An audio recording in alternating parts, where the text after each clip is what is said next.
Oh, look, I'm Teeny.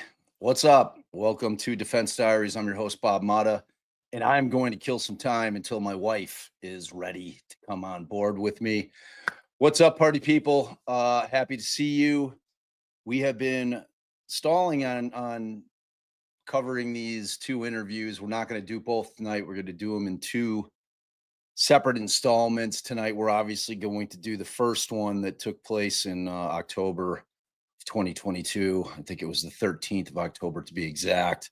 And Allie still hasn't watched them. So it's going to be pretty cool for me to kind of get her fresh take. Obviously, I saw these things during the trial, and I'm curious for myself because I have not watched them again purposefully because I kind of wanted to watch them in total. I've seen clips, obviously, but I haven't watched any other people's lives with regard to them because I wanted to see if my initial instinct, being outside of the trappings of the court, in terms of what I was thinking and what I felt about it, would be different watching it in comfort of my own home with all of y'all and having the ability to stop it, having the ability to be able to go back, having the ability to be able to talk about it with Allie, kind of while we're watching. And we were battling a bit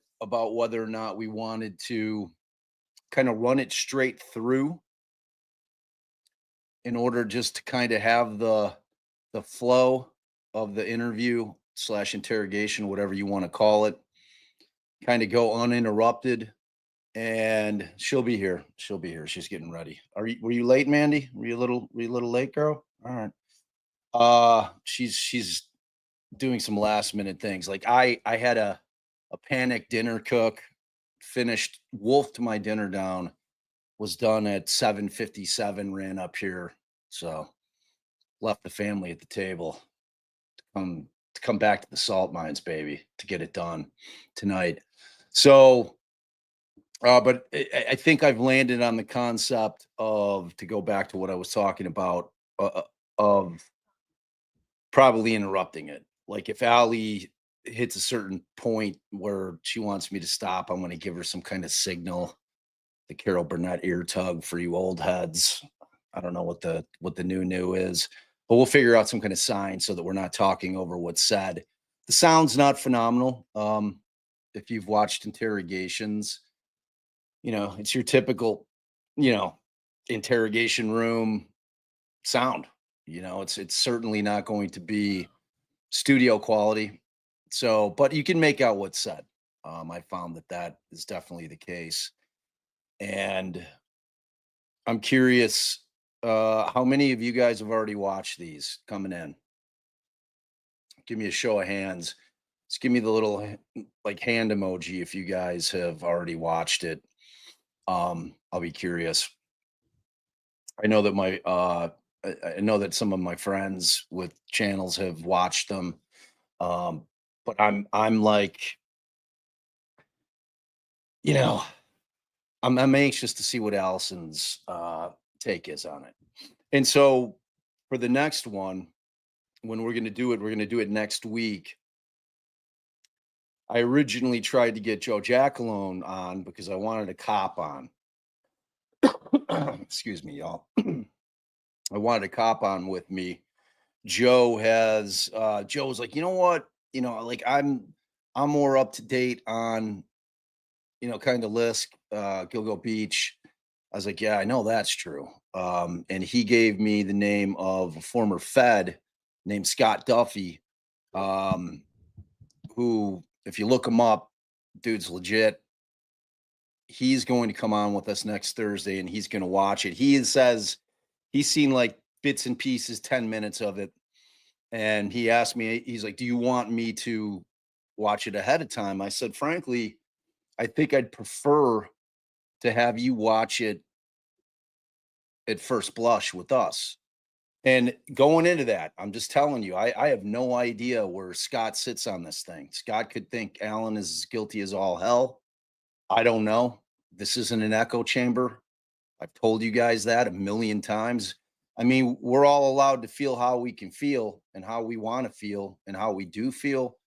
We don't get to impart that shit on other people. I mean, we could try to make our arguments, but you can never change the way somebody feels or somebody thinks about something if they're locked in on it, right? And we're not an echo chamber. I've said that 10 million times. That's not what we do here.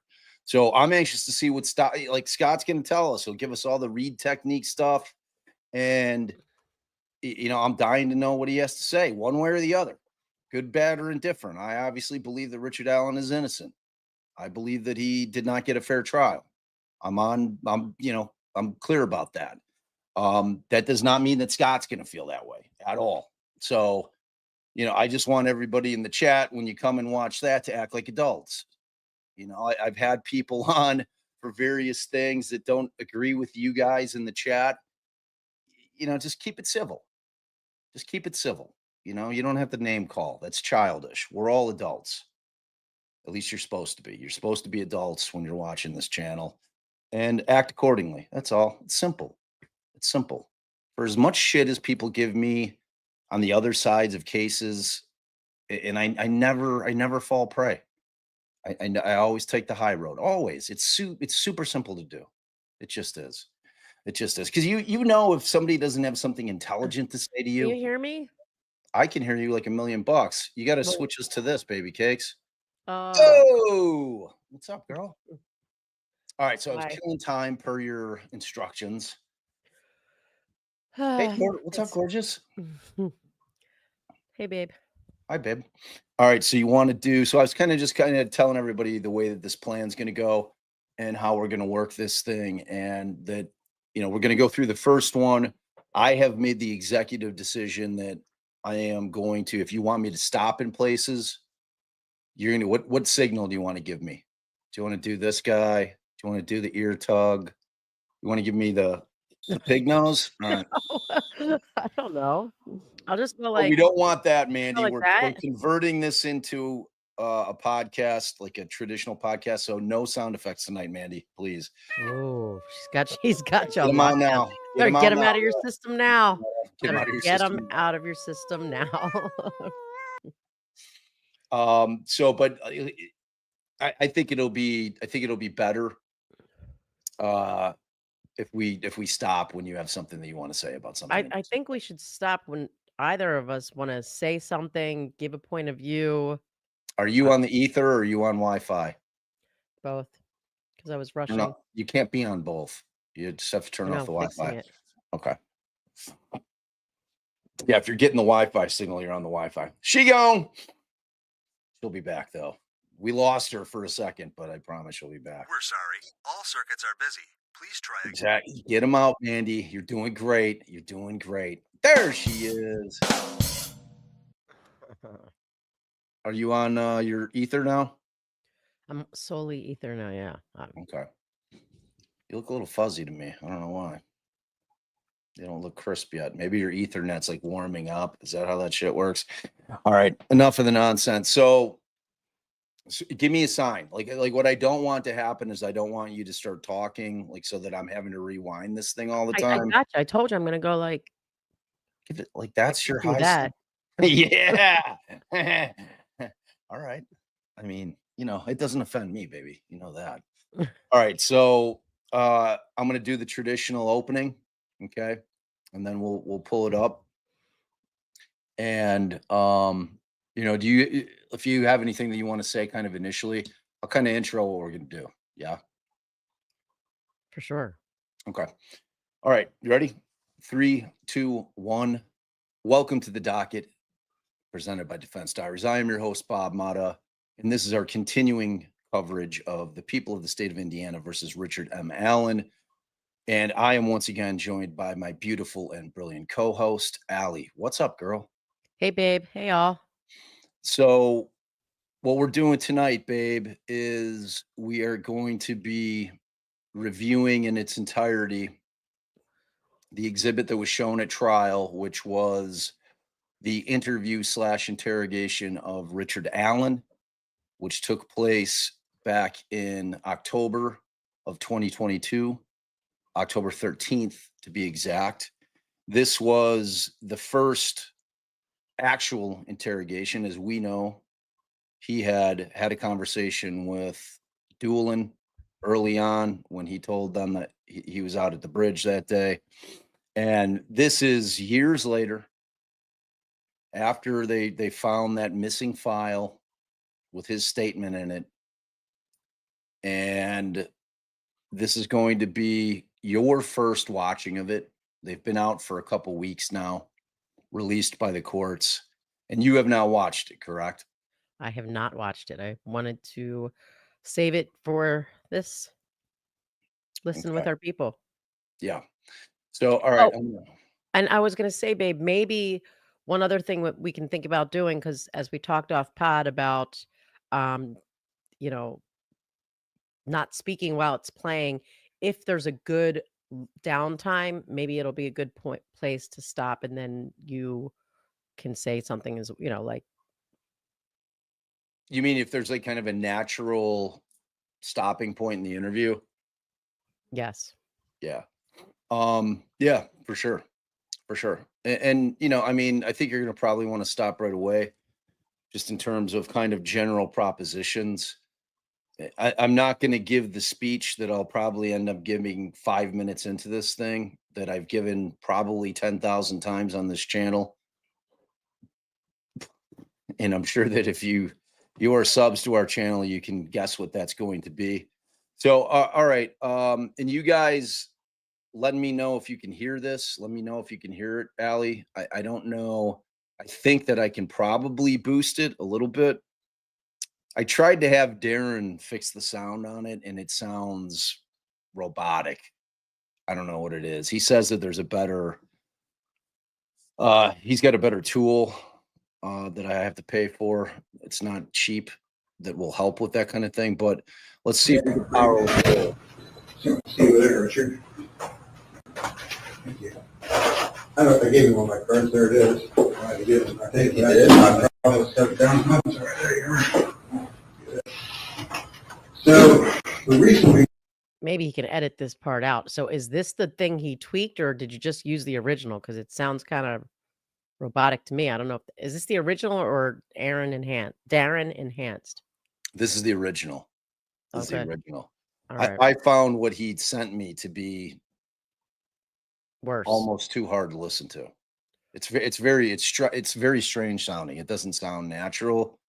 And I think in an interrogation setting, I don't want to lose any, like, I don't want to listen to an edited version of it. You know what I Right. mean? So Okay, so here's, I think you rewind and reintroduce it, and say a new warning about the sound, because we started and I think that once your ears become accustomed to it, that you're going to get used to it. It's not that terrible. It's not like the Gacy tape's bad. no, I'm with you. I'm just saying I want him to be able to edit out all the things that we've just said just now. I mean, maybe I even can turn it down a little bit in terms of, because like what you're getting is like the ambient noise is what makes it sound kind of bad. No, Darren can just edit that out. Like, what do you want me to do? All right. I was just going to Some say kind of start, weird warning? No. start it over. No, I mean, no, whatever. We're right at the beginning. Okay. All right, I'll start it over.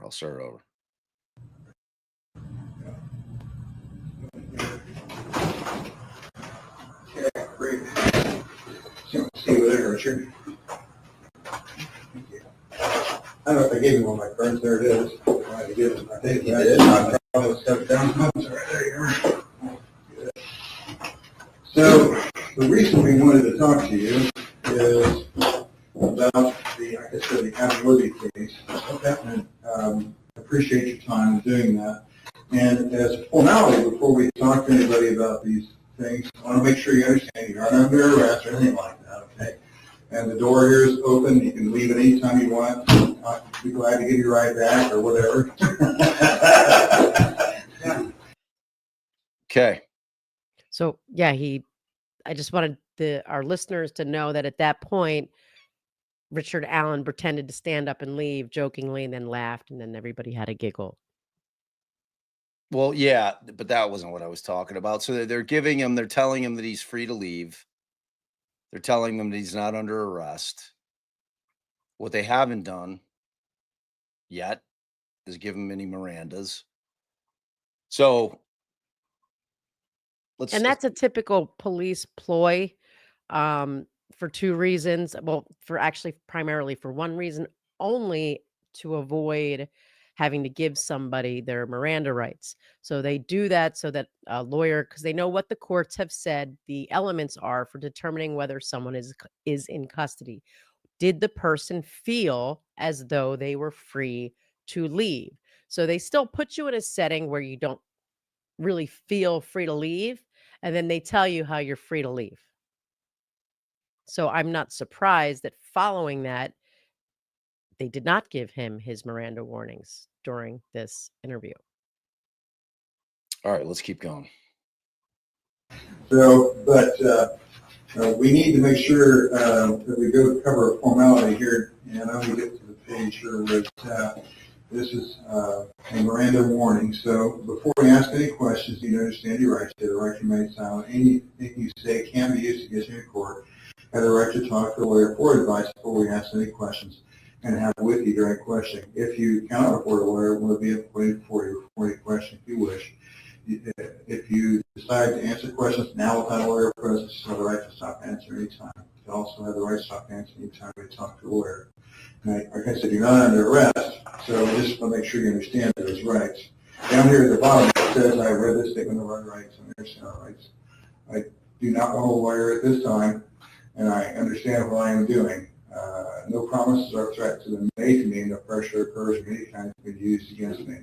If you'd be willing to talk with us, or just if you understand your rights, we just need your signature that we chart now. Okay? Okay. This is a formality we take care of whenever we talk to anyone. We're just going back to the beginning of the case, and we know you talked to Lieutenant Doolin. We just want to figure out what you saw when you were out there before.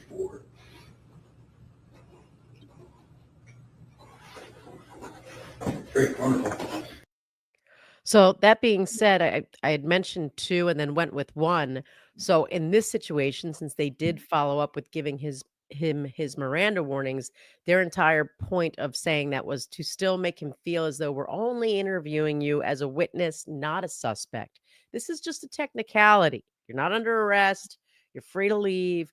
And I always tell people it's not that often that people call a lawyer before they engage with the police, or if they think they're going to get arrested, and to find out what may happen. And I always tell them, when you get there and they hand you this piece of paper and they tell you, just sign here saying that, you understand this, or just sign here saying that I gave this to you. Here they actually did a little more. He was like, if you're willing to speak to us, or if you just understand them, which is usually the only thing they say.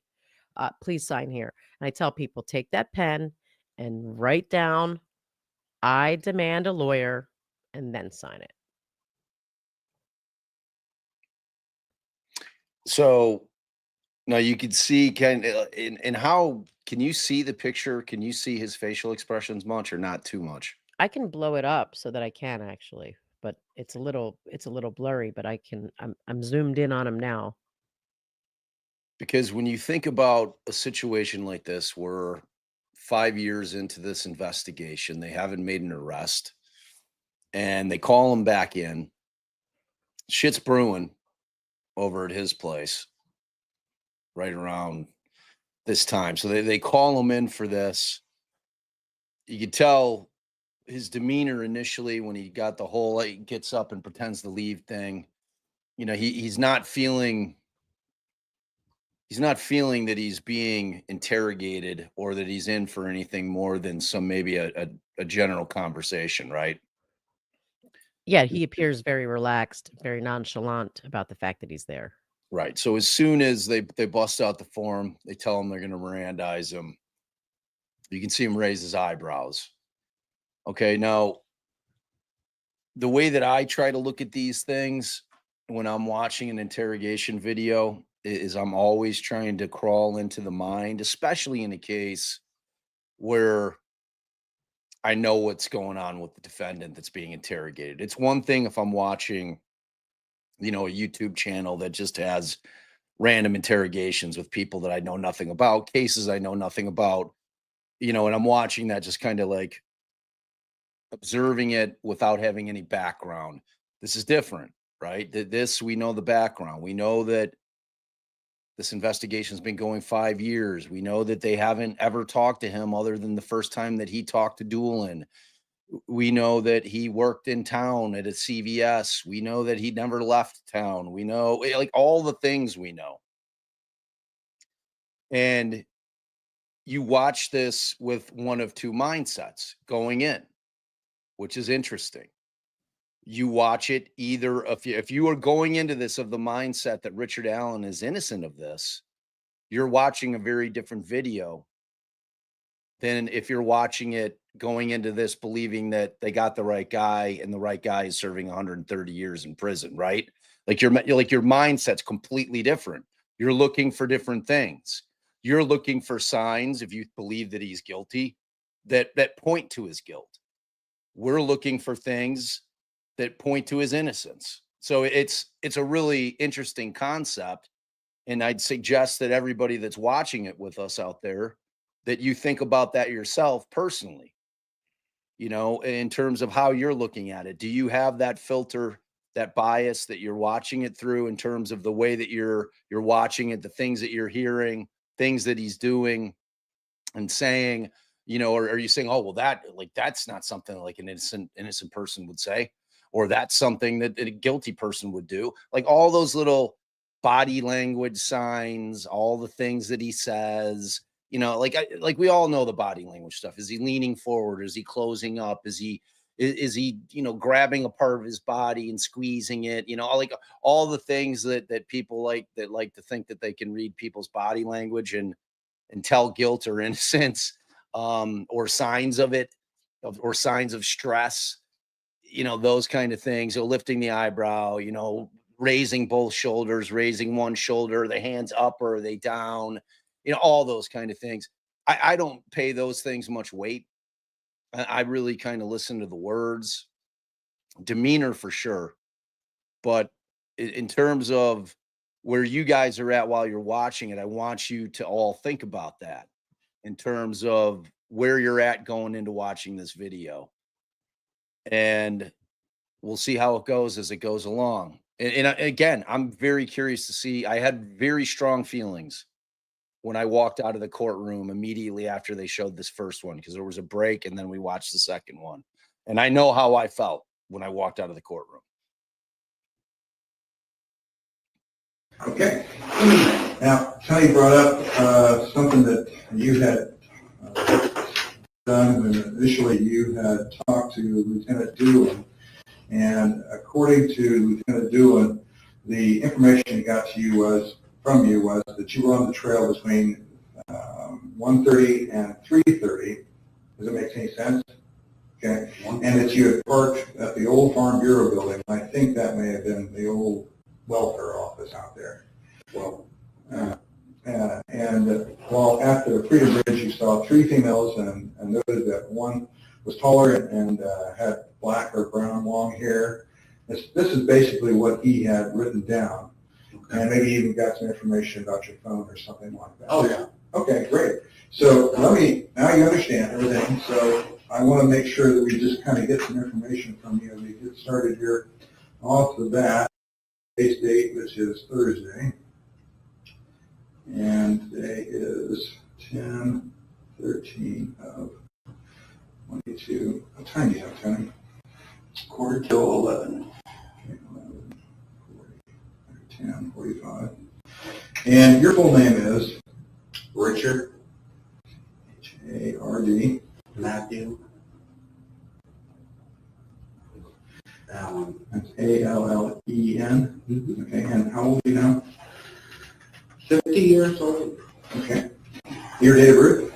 9972. Okay, great. Could I ask you to write down the social number where the X is at right there?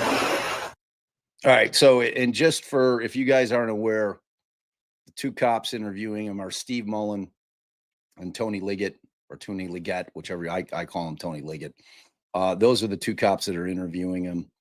At this point in time, I can't remember if I think that Liggett has won the election. Maybe not. That's, I think, coming up in November. The election for what? For anyone who doesn't know. For running for sheriff. I obviously the election is upcoming. So this is right before the election. And he's running.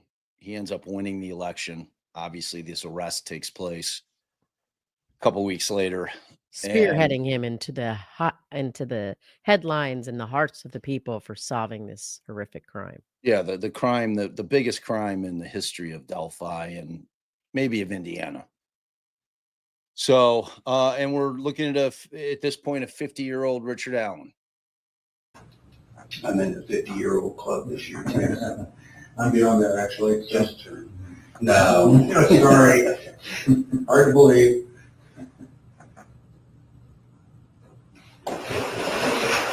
And do you know your driver's license number off the top of your head? No. Don't worry about it. The home address, I didn't get it when I was out there. What is it? 1967. 67. White Man Drive. Okay. And a phone number you can be contacted at? 317-612-4533. Would you have the water? I got one right here, Tim. Oh, okay, sure. I'll be right back. And do you have any of their cell phone numbers that you can be contacted by? I got my wife's number. Okay, what's her phone number? 317-612.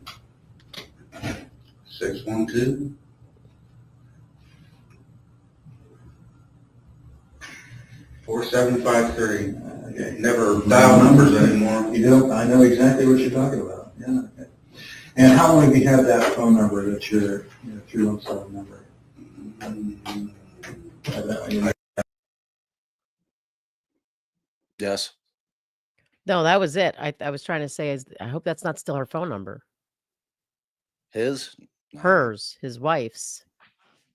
I mean, I don't think so. There was nothing I could do about it. I believe I got it when I worked at Indy, so it would have been prior to 2006. Okay. Because it's an Indy number. Okay. Okay. So, let's see. And can I ask what kind of phone you have? It's an Android, a Google. Okay. Yeah. What's your email address? RICK2045 @frontier.com. Do you have any other email addresses? I have a couple myself, so I asked. Yeah, I don't use it very often.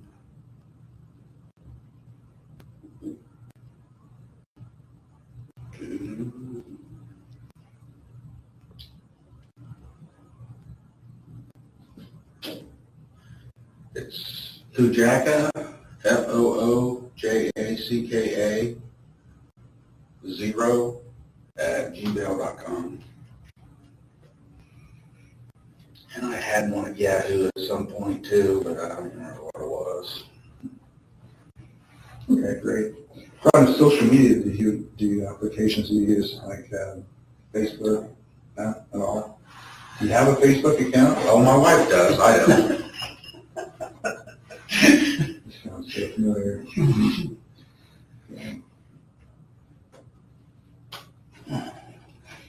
Okay. And does she post often? Things like, She's, yeah, on all the time? and she does. Okay, all right. So what is your marital status? Married. Married, okay. And have you been married before? No. Number of children, we were talking about your kids, your One. daughter. What's her name again?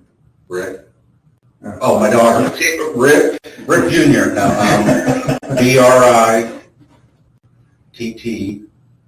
Brittany. Okay. And how old is Brittany now, you said? You did math earlier. 28, 28, okay. She's born when, you said? 1994. 94, okay. And what's her last name now? Zapanta.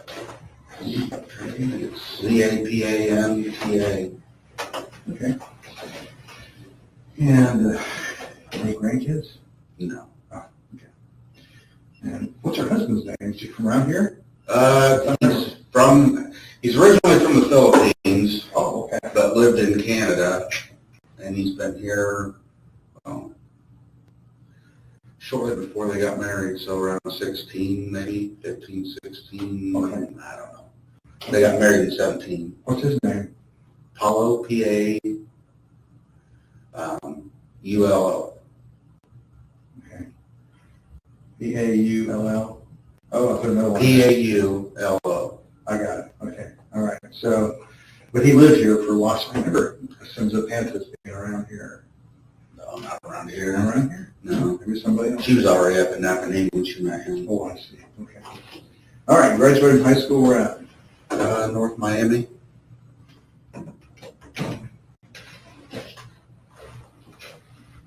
What year? 91. Okay. And any other vocational training, college classes? Ivy Tech, like a couple semesters. What'd you study there? Accounting. Okay. Any other vocational training or? Okay. Well, I was in the military, but Oh, okay. That's a question coming up here. Were you involved in any fraternal organizations, clubs, or athletics, or anything like that in school? I did some track here and there. I did football for like a year, but nothing serious. Okay. Any clubs or National Honor Society or something like that? Oh, no. Sorry. Military service, so what branch? National Guard, Army National Guard.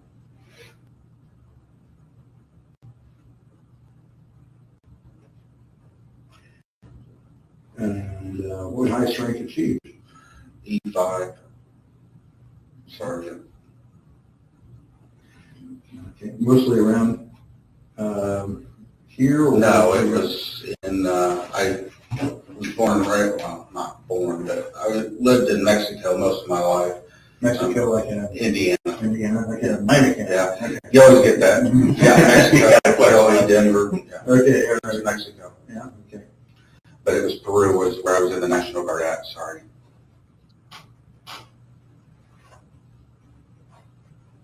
All right. Go to church anywhere? No, Have you ever? on occasion, nothing. Okay. Where did you usually go to? Any place around I here? don't Or? even know. No, not around here. All right. Parents go to church, or did they take you to church when you were there? No, my grandparents went to church. My parents didn't. Oh, I see. Okay. Any criminal history? Have you been arrested for anything? Okay. Any medical problems, heart trouble, high blood pressure, psychological disorders? Oh, yeah, everything. Okay. I've had a heart attack. I've got a couple stents. Okay. And, How long ago was your heart attack? it's 2010. Okay, you were 40. 37. Holy cow. Mm-hmm. And, anything else? Depression, anxiety, high blood pressure, cholesterol. All right.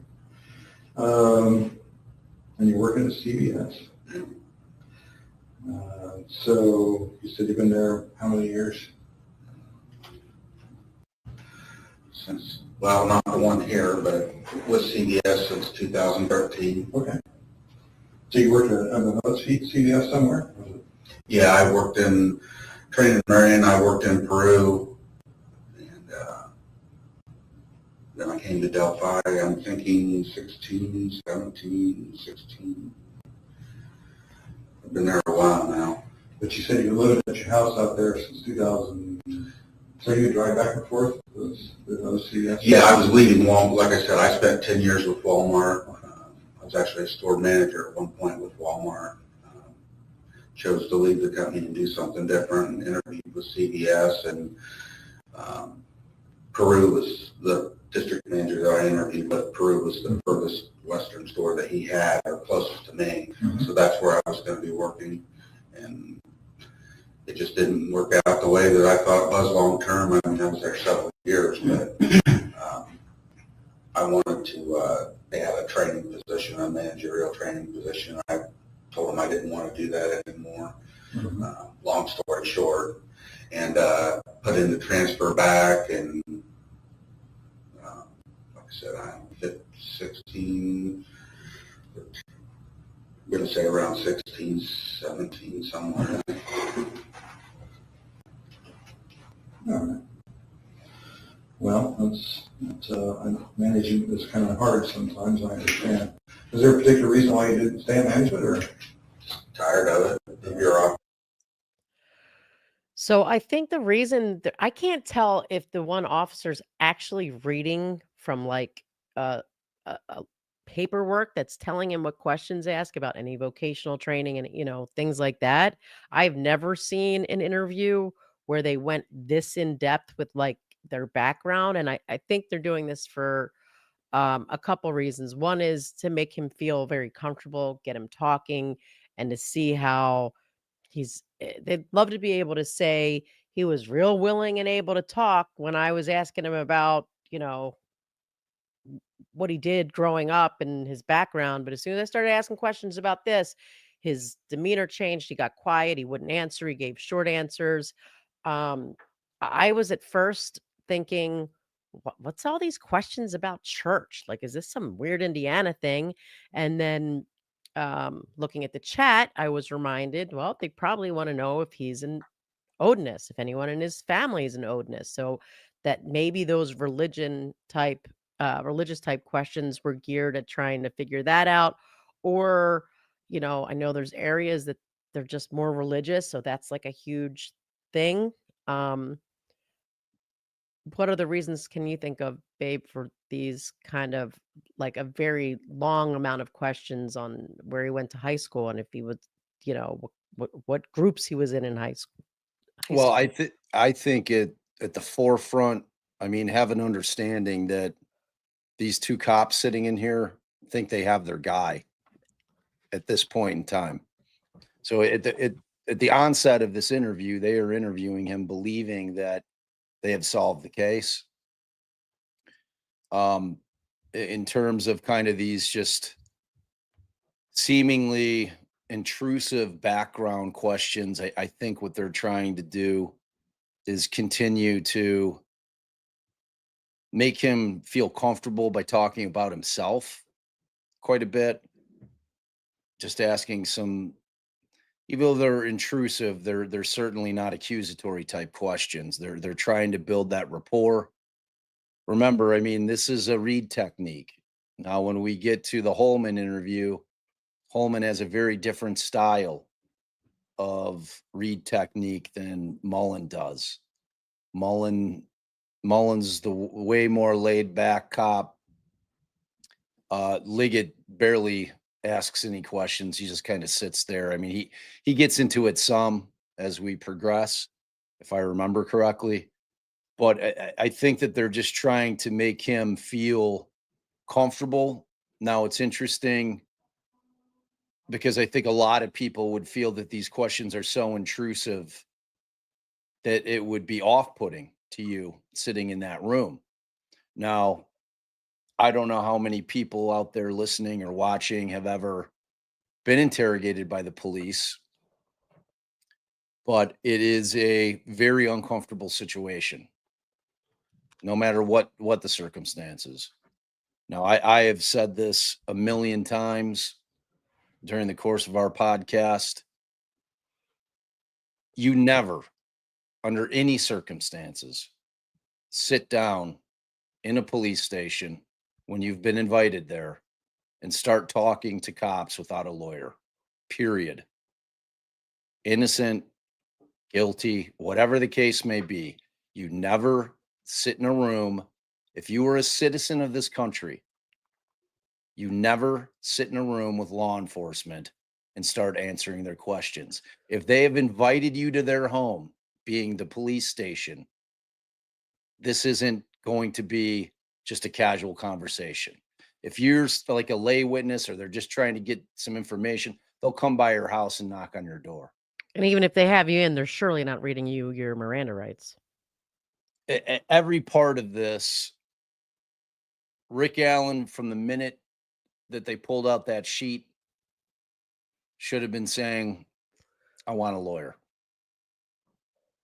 And it was the biggest mistake of his life that he did not lawyer up.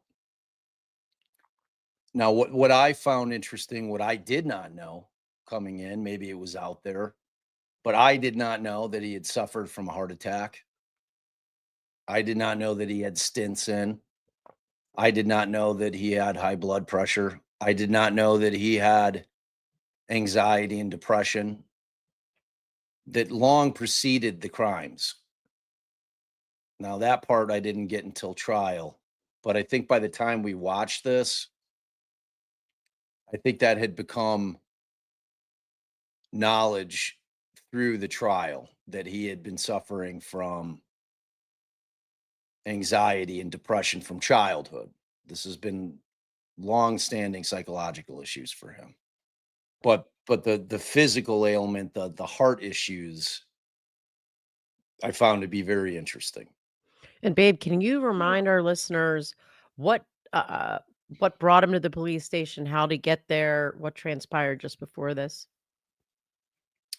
Yeah, we'll talk about that later. Not right now. Obviously, just not really being about taking care of the customer. It's more about hitting this number on this spreadsheet and that number on that spreadsheet. And then you're getting a call every 15 minutes. You didn't hit this number on this spreadsheet. And none of them really help you take better care of the customer. You spend your time managing scorecards, and I just had enough of it. Sure. I was just tired of it. Sure, okay. Let's see, so from where we're at right now, I think probably, can you help us understand what was going on Monday, February the 13th? You kind of tell us what you were doing that day, and remember the day the girls Okay. were on the trail? Okay. Yeah. I went over to my mom's in Peru, Mexico, earlier in the day.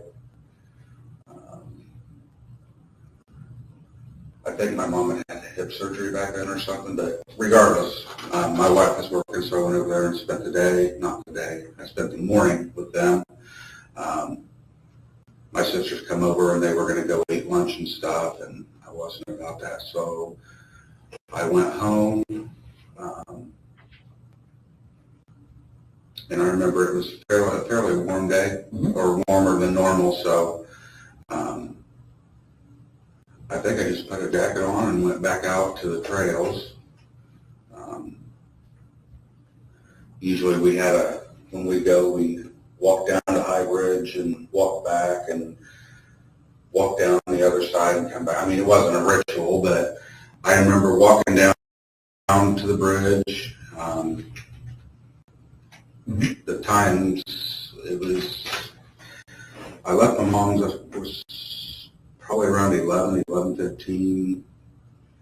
So I think I would have been out there I didn't do anything else. It would have been around noon, I thought, is when I was out there. Walked down to High Bridge. Always went out just a little ways, not all the way. Went out a little ways and watched the fish.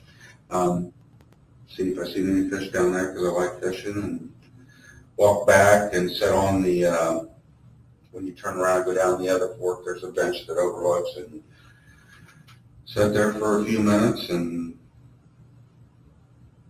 walked down the, walked back out and left. Okay. Anything else you remember? Where was you first try? Said there was, the big parking lot wasn't there at the time, right? Oh, you mean which one? Like where the bridge is at, I don't think it was there. So there's if you went over behind, there's a back road that went up and there was a bridge, not the main bridge, there was a smaller bridge where you could park there or you could park over on the other side. And I remember I didn't park over there where the, it's a farmer's entrance or something. I remember I didn't park there because I had told him something about, there were a couple vehicles there when I left, so I parked somewhere, either parked over on the bridge side or there used to be a little building there, I could have parked there. There was a trail until they got the whole thing done.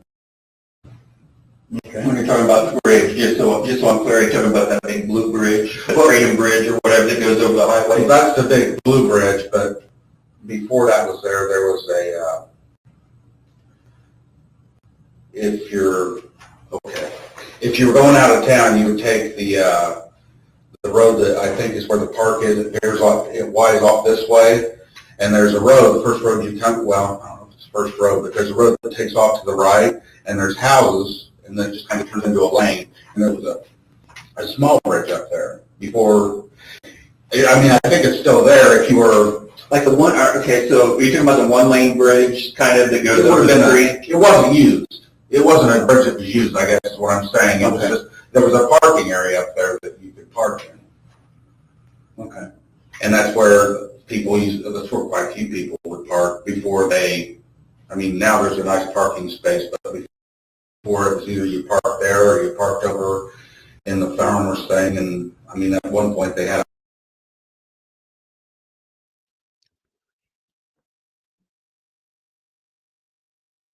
Do you know what he's talking about? Well, what I do know is that he's describing an area that is not the old CPS building or what was always released to the public as to where they believed that Bridge Guy had parked. And I think what we learned from Kathy or somebody was it's like not on that road at all. The road that we're always talking about, that where if you continue past the main bridge, you eventually hit a cemetery, which is where Bob and I parked when we walked this area. So this is like a backside road around the way, sort of. That's all I know. So what you're talking about, the cemetery is on 300 North. Right. And this Okay. is not my understanding, right? 300 North at all. Correct. That's the Mears entrance is there.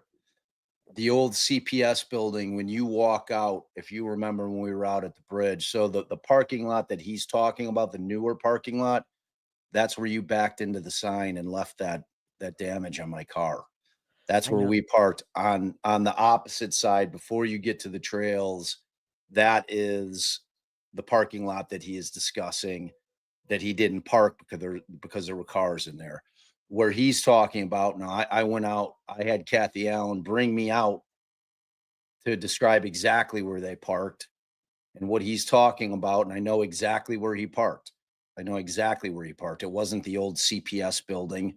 It wouldn't have been the car that was parked in backwards with no plate. There was what he's talking about with that Y, where if you take this road, Now 300 is the road you're talking about, or a different road? 300 is not the road I'm talking about. Okay. That's a No, different. I mean, is that where the Y is, or that's not even where the That Y is not is? where the Y is. Okay. The Y is coming out of town, out of Delphi proper. You could get to the trails out of town in 2 minutes with this route that he's talking about. So when you get out of town, you'll get a V or a Y, and up to the right, there was that lane that he was talking about. It was kind of like a dirt road that led up to this area that was right before the Freedom Bridge. The little bridge, there's a little like iron bridge that's like painted red now.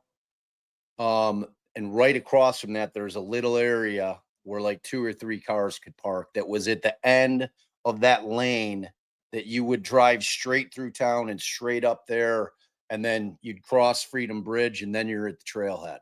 Okay, so So you can't see that area from like the opening of the bridge. You can't see that area from if you're on the 300 North. no, the 300 North is on the other No, I'm side of just it. right. I'm just confirming because there was a lot of No, witnesses who talked about when they were at the bridge, they saw a car here, they saw a car there. Where you're describing where he parked, people couldn't see that from the bridge area. not a chance. This is on the other side of Freedom Bridge, which is on the other, like a crew, like Freedom Bridge goes over the Hoosier Heartland Highway, a major expressway, like right there. It's right there. 300 North is on the other side of that. 300 North, when we walked out and I met you, when I had walked ahead because I had wanted to go to the bridge, and then we met back up on 300 North. Correct. Right. That's where the Mears entrance is. And that's what he was calling, I think, the farmer's entrance. And he said he didn't park there because unless there's a farmer entrance on the other side, I don't know. No, that's what would be called the farmer's entrance, because you have Anderson Farm over there. There's the Mears entrance. And then beyond that, like when you were standing in that area where they have kind of that memorial they put up, like before you walk into the trailhead, after you cross Freedom Bridge, there's an area up, if you're facing the trailhead, up towards your on your left-hand side towards 300 North. That's where the old CPS building was. And that's not where he parked. He parked on the other side. So, and that's clearly not what he just described to these clearly guys, not what which he was just a described. point of contention during the trial that they brought out. It was put in the PCA that he parked at a completely different place than he parked. Completely. And that's why I had Kathy Allen, because like I was trying to get the lay of the land. I'm not from the area. I don't know where old buildings would have been. So I had Kathy meet me out there, and I wanted her to tell me exactly where they would typically park and where he would park if he were going, because he always came in through town. He never came in through the rural route, which is 300 North. So That market, they didn't want you parking there, so and I know it wasn't over there because I told them something about some cars that were there, so I would have been parked up on the bridge side of things, I guess is what I'm saying. I guess I won't have to. So this is kind of an overview of the area. So obviously this is the Blue Bridge here over the Hoosier Heartland Highway. Okay. Yeah, and so can you mark on where you think you parked at?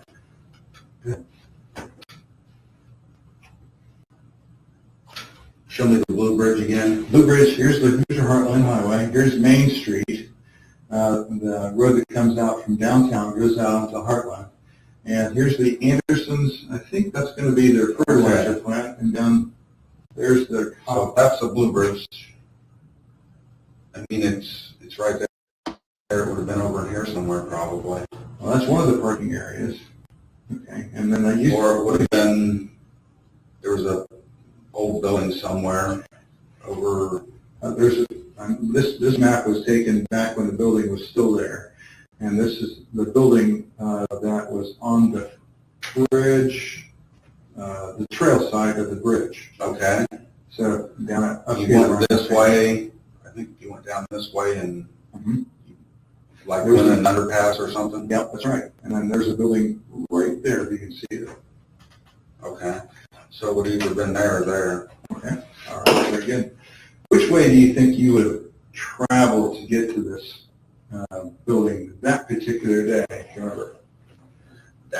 Just that way that loops around. Okay. I don't know the names of the roads or anything, I just I mean, I can show you where I drove, but it just, on the way, the road that goes out, it's basically the same way that you get to this one, except,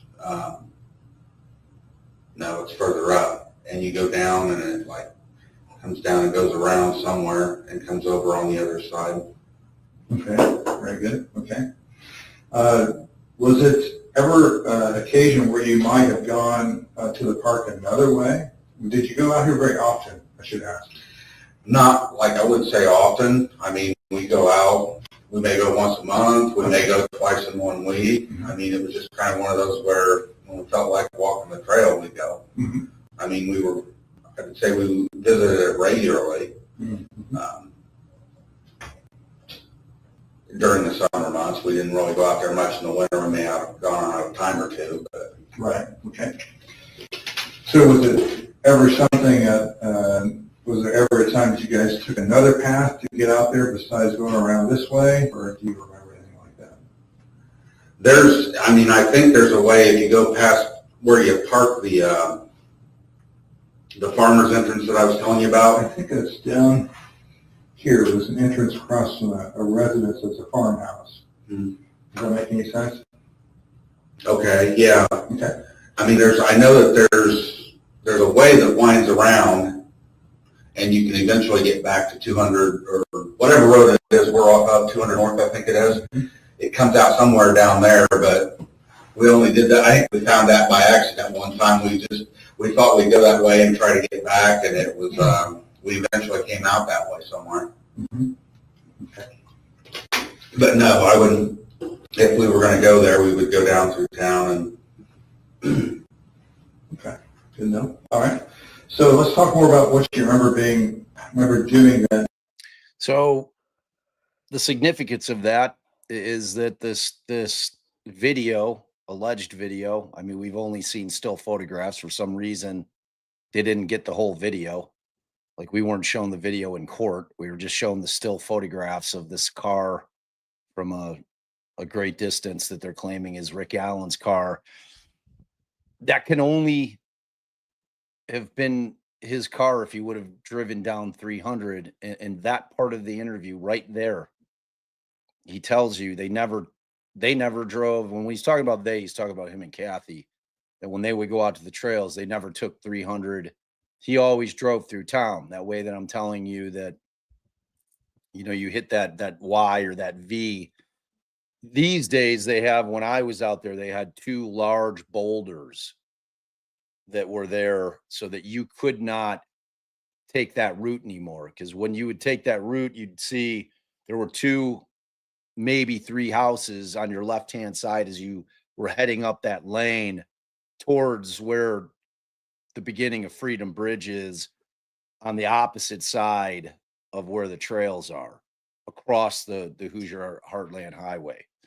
So, I mean, if you're taking this at face value in terms of what he's saying, and again, like, I'm just looking at his demeanor.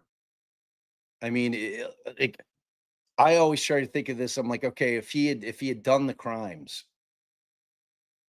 do you I mean, are you getting the vibe that this is a guy who is sensing that he's getting closed in on from the way he's acting now? I mean, I don't think he's like sensing that he cares, because I think that he's got to realize with all of those background questions that they were not just making conversation to get at what did you see on the bridge that day. They're asking him a lot of very, personal questions. So he doesn't seem to care at this point. Right. And I think my bigger point is if he's the killer, do you think that I mean, if he's the killer, he's of course worried about the fact that he's in there at all after Correct. 5 years. Okay, that's what I'm trying to say. Like, you have to view this, like I said, if you're a person who believes that they have the right guy in there in prison right now, you have to view this with intellectual honesty from the forefront and be like, all right, he knows he did it, and he's sitting in here with these 2 guys didn't lawyer up, which was such a massive mistake. But devil's advocate, whoever slaughtered those children could be a sociopath. So, you know, but Yeah, I but know there's no history and background that suggests that with Richard Allen. I'm just saying, in dealing with sociopaths that you've dealt with previously, have you ever seen them so normal well, I'm in sure. in a situation like this? Right. I'm sure there's It's plenty. it's hard for me to believe. I mean, we heard he's got no criminal background. Right. Never been arrested. He's never been in trouble with the law. He's never been interrogated before. Like Right. He didn't have in troubles when he was younger. None of the classic never, telltale nothing, signs. nothing. But Right. beyond that, my point is that he's never had interaction with law enforcement ever. You know, short of maybe getting a speeding ticket. Who knows? Maybe not even that. I don't know. He's never had an interaction with law enforcement. Now he's in a room with two cops. They're asking him a lot of questions, detailed questions. He And still seems very casual. he seems very casual to me. I didn't remember seeing that day. Okay, He gave an account to sure. the officer who talked to you. And do you remember how that was prompted, how that happened, that you happened to talk to the officer? I don't remember if it was the next day or a couple days, but shortly after they were asking for anybody that was there to come in. So I went down, I got home from work and my wife said, you know, they want to talk, because I had obviously told her that I was there. And she said they want to talk to anybody that was down there, may have any information. How much, but I obviously will go down. So we went down to the sheriff's station, and I don't remember who it was, came out and talked to me and said that he would get my name and information. And then I was driving downtown for something, and I know that, remember, he called me when I was in the car because I pulled over and talked to him. It was a DNR officer. And he asked me if I could come down and talk there, or if I want to meet somewhere. And I don't remember how or why. I think they were really busy, obviously, crowded probably. So I was heading down to, it was the Stable Lot parking lot down there, and I told him I would just meet him there if that was okay. So he came down, we talked. He looked at my phone, took my phone information, and I think he got some, we took the battery out and everything, and he got information off of us. So that's pretty much it. And I mean, I gave him the account. Forgive me, I mean, it's been years and I thought about it a lot. As time goes on, it's, like I said, I think I was there probably around noon. It could have been a little before noon or a little after noon. Walked down, back an hour, so probably 1:30, 1:45, depending on exactly what time it was that I got there that day. I just remember walking down the trail, and I had told him that when I was approaching the trailhead, I guess is what I'd call it, there was 3 girls walking off the trail, and I just remember it looking like one of them was probably watching, not babysitting, but watching the other 2 because they looked a little younger. And they looked very similar. I don't know if they were sisters or whatever, but the other one didn't necessarily. But I remember seeing them walking off the trailhead, and I didn't really see anybody.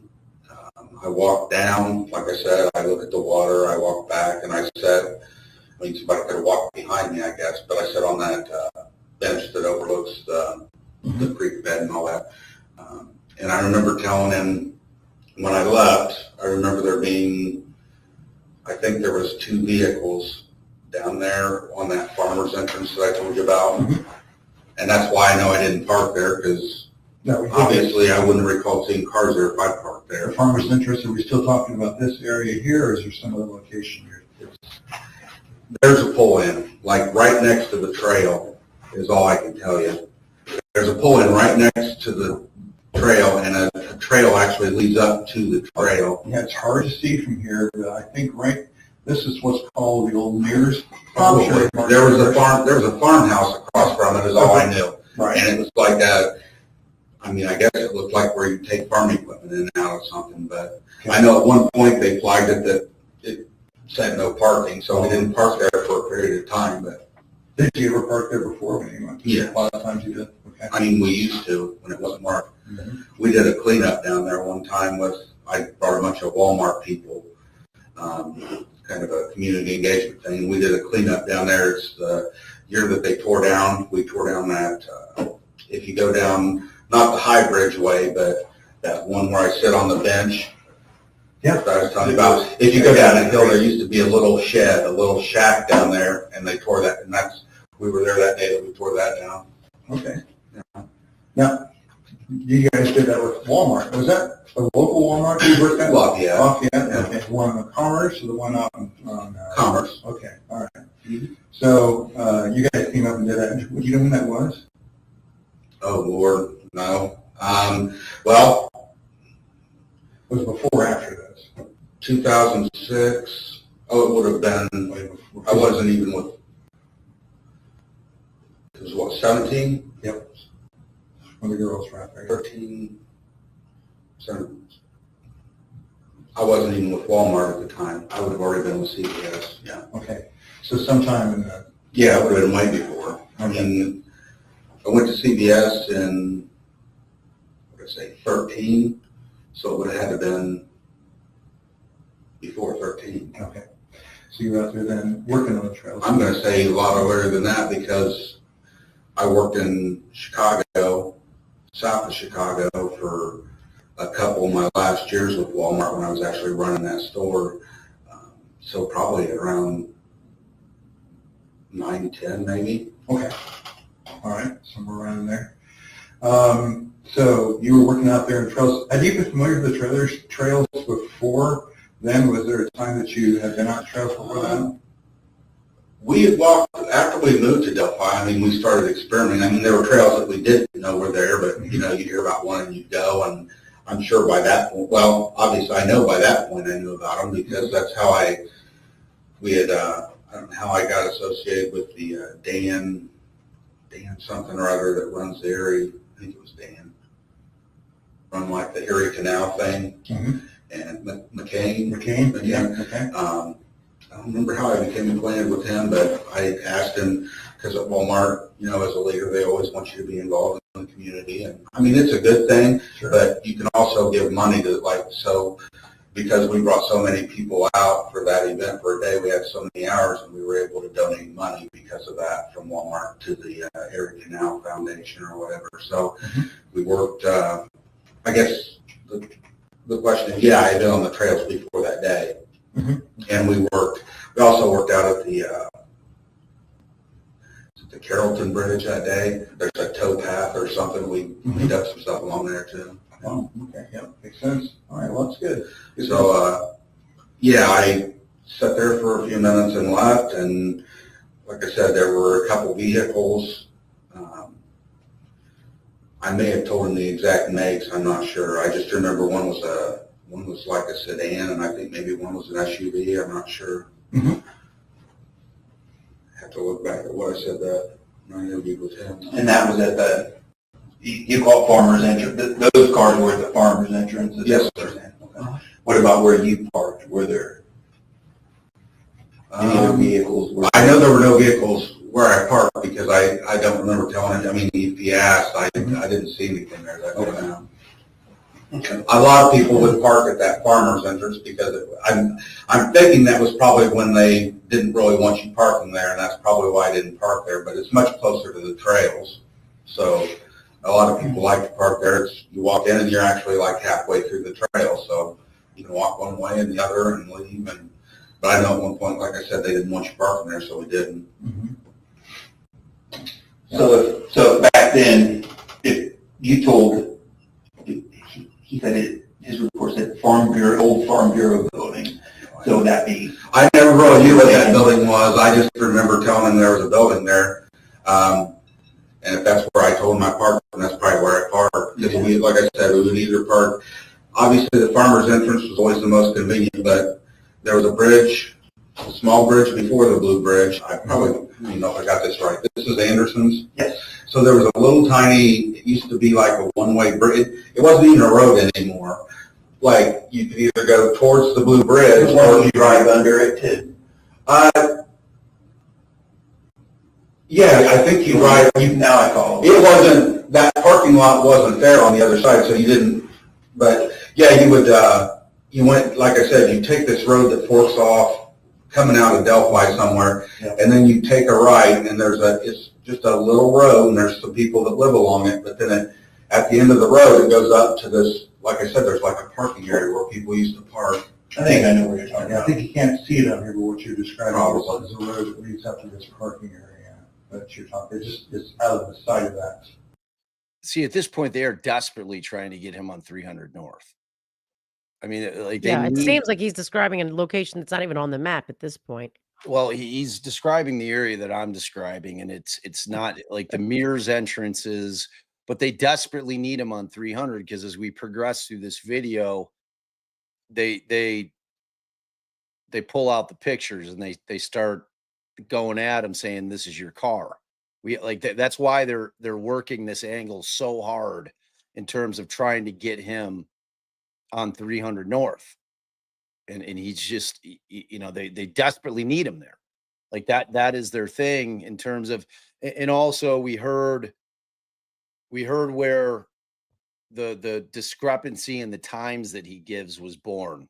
Okay. So Doolin's interview, purportedly says that he said that he was there from 1:30 till 3. Or And- somewhere between 1:30 and 3, one or Right. the other. Whatever it is. Unfortunately, Doolin didn't record it, so we'll never know. But like here, in terms of where he was earlier that morning, his story was always consistent with the fact that he was at his mom's house, that he went home, and then he went out to the trails. And if he left his mom's, because they were going out to breakfast. So when they go out to breakfast, they will end up inviting Rick, and he's like, "Nah, I'm good." And he takes off, he goes home, and he goes out to the trails. In terms of the distances, like the noon time makes more sense than 1:30 because that's getting home. And okay, I'll continue. Sure, it's probably, yeah. Okay. So, how far out to the bridge did you go that day when you were out there? Do you remember? How far what? How far out onto the high bridge? I have no idea how many feet it is. The way I always know is there's one of those platform things that stick off the side, Mhm. and I usually, years past, like 9, 10, let's see, 6, 7, between 6 and 10 probably. I've actually been across the high bridge back when it was in a little bit better shape, but somewhere in there, 8, 9, 10, somewhere it started getting pretty rugged and stopped going across it. But for the most part, I didn't go past that one whatever the thing is that sticks out. I'd go out there and kind of look. Like I said, fishermen, I'd look and see if I see any fish or anything, and then I went back the other way. Yeah, I think those were back in the day if the train was coming and you were out there, then Yeah. you could possibly at least get out of the train's way. Exactly. I don't think I would still want to be on it when the train came. Exactly, yes. Yeah. So yeah, that day, I don't remember what year it was, but it was well before 16, 17. I don't know, just decay. Sure, absolutely, yeah. So if you were parked there, and correct me if I say anything. The bridge. Over here, in that building, I'm sorry. So if you're parked there, how did you get on the trail? Where did you walk? At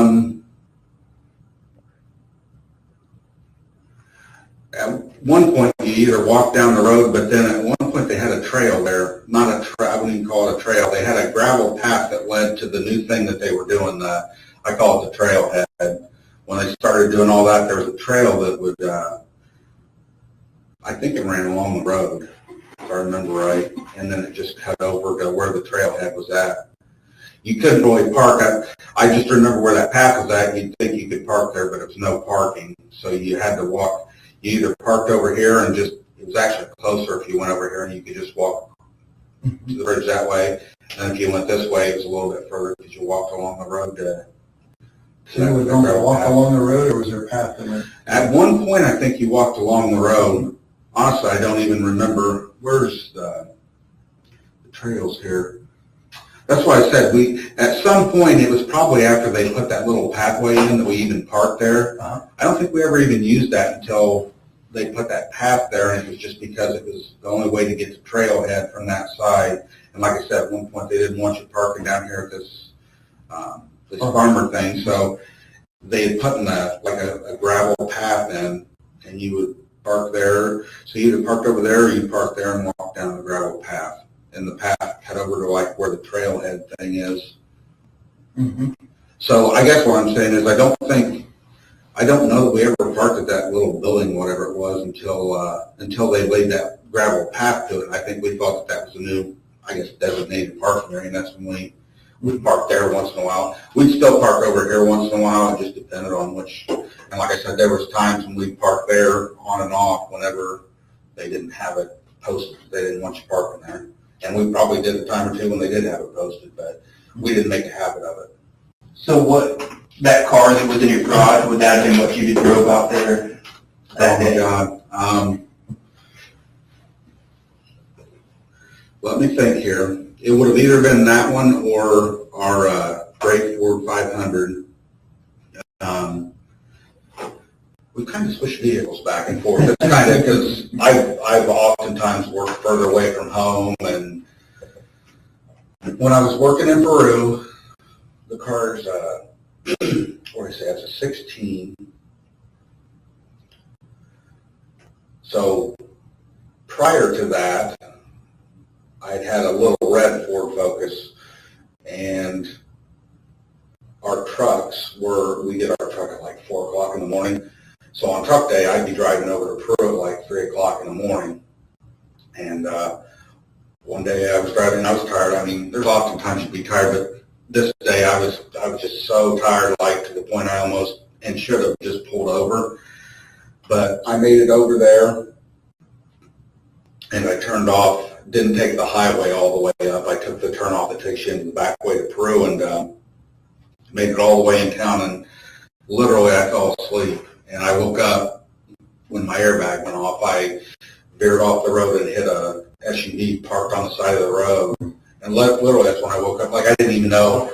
It took me several seconds, if not a minute, to get my bearings and even figure out what had happened. I still didn't know, because when it hit the SUV, it threw it clear up over the sidewalk into somebody's front porch. Like, I literally didn't brake at all. I was asleep, so I hit it full speed. So anyway, I get out, and there's not even anything there. I'm like, what did I hit? And there was a person stopped on the other side of the road.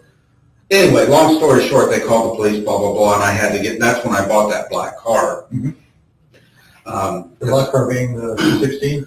The one in the garage. Okay. Uh-huh. And so I got that car because I have to drive back and forth and want something that gets good gas mileage. So my point is, I was driving the black car, and then when I transferred and came back to Delphi, I didn't need the gas mileage anymore, and it was a nicer car, so I gave it to my wife. And from that time until just earlier this year, I drove the gray car and she drove the black car. Now, if I was going somewhere out of town, a lot of times I would use the black car, depending on how far we're going. The gray car was dependable, but it's just one of those where the longer, I guess, more recently, I started driving, if I was going to go to Lafayette or something for an appointment or whatever, I'd take the black car just because it's more dependable. And She works at her. But anyway, and then during that time period, I drove the gray Ford 500, and she would drive the black car, had her little cat license plate and all that on it. And then when I got her a van, the gray car pretty much had it. It was either, I had that in a truck as well. I had a truck for, I don't know, 3 or 4 years. I bought it used and we didn't drive it hardly ever. And it was one of those where get rid of them while they're still worth something. So we traded them both in. I got the van that she drives now. And then I went back to driving black car. So I read like, if I remember right, you said you were going to Miami County to see your mom. Mexico. Would you have planned to drive the black car because that was a trip out of town? I wouldn't have planned, no. During that time, it was still, the gray car was still, it's not like it was a junk car. We bought it brand new. It was a 2006. But I just say in the last, 3 or 4 years, it's not, the car didn't run well. It's just one of those where it's old enough that, you don't want to get over somewhere, especially.